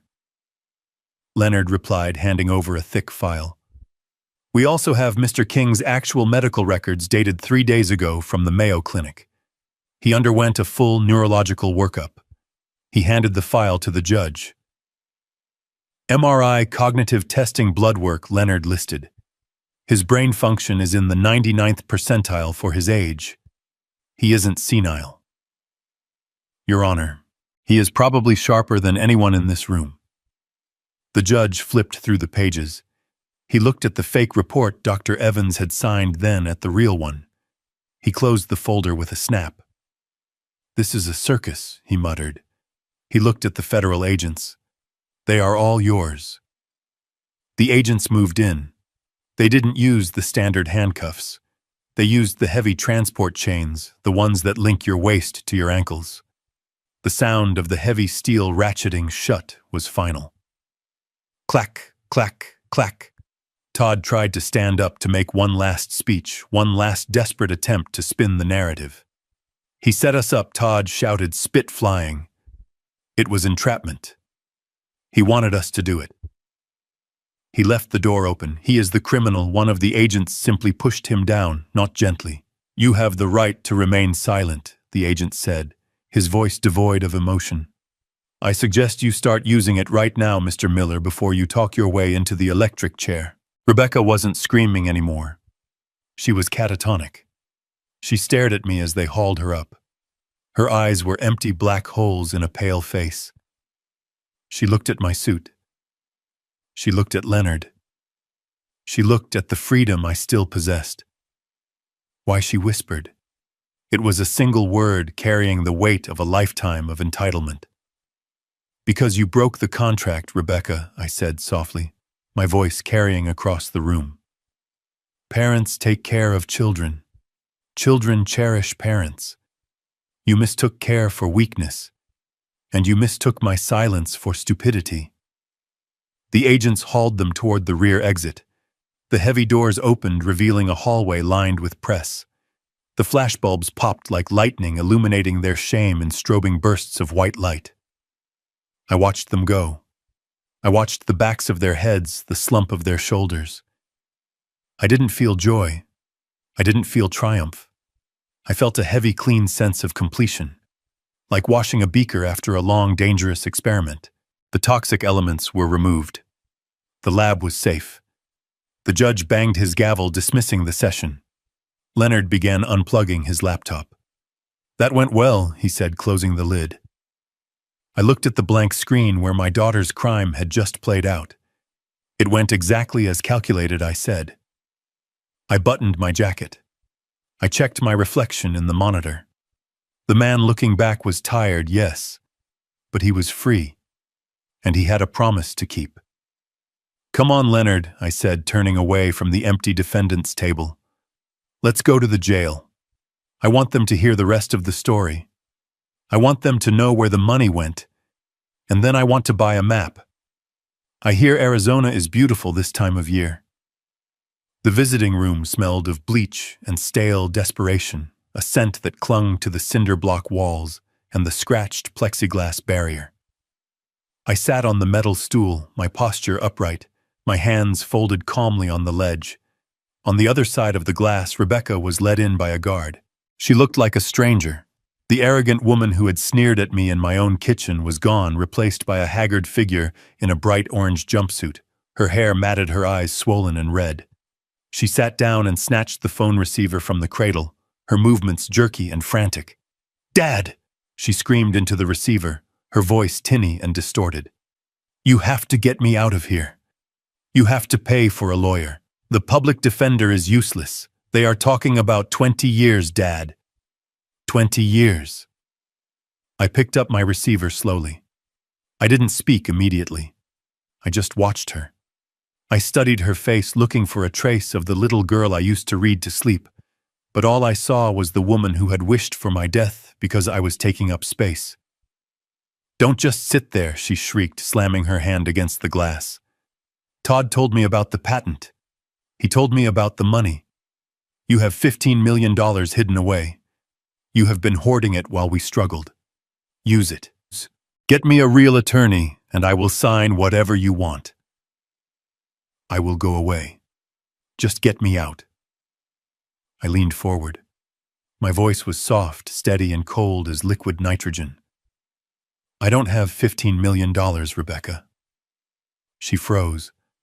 Her eyes darted back and forth, searching my face for the lie. What she whispered.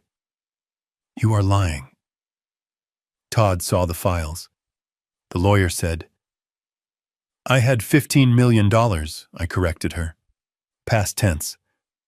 As of 9 this morning, the Harold King estate has been fully liquidated. I reached into the breast pocket of my suit and pulled out a folded document. I pressed it flat against the glass so she could read the bold print.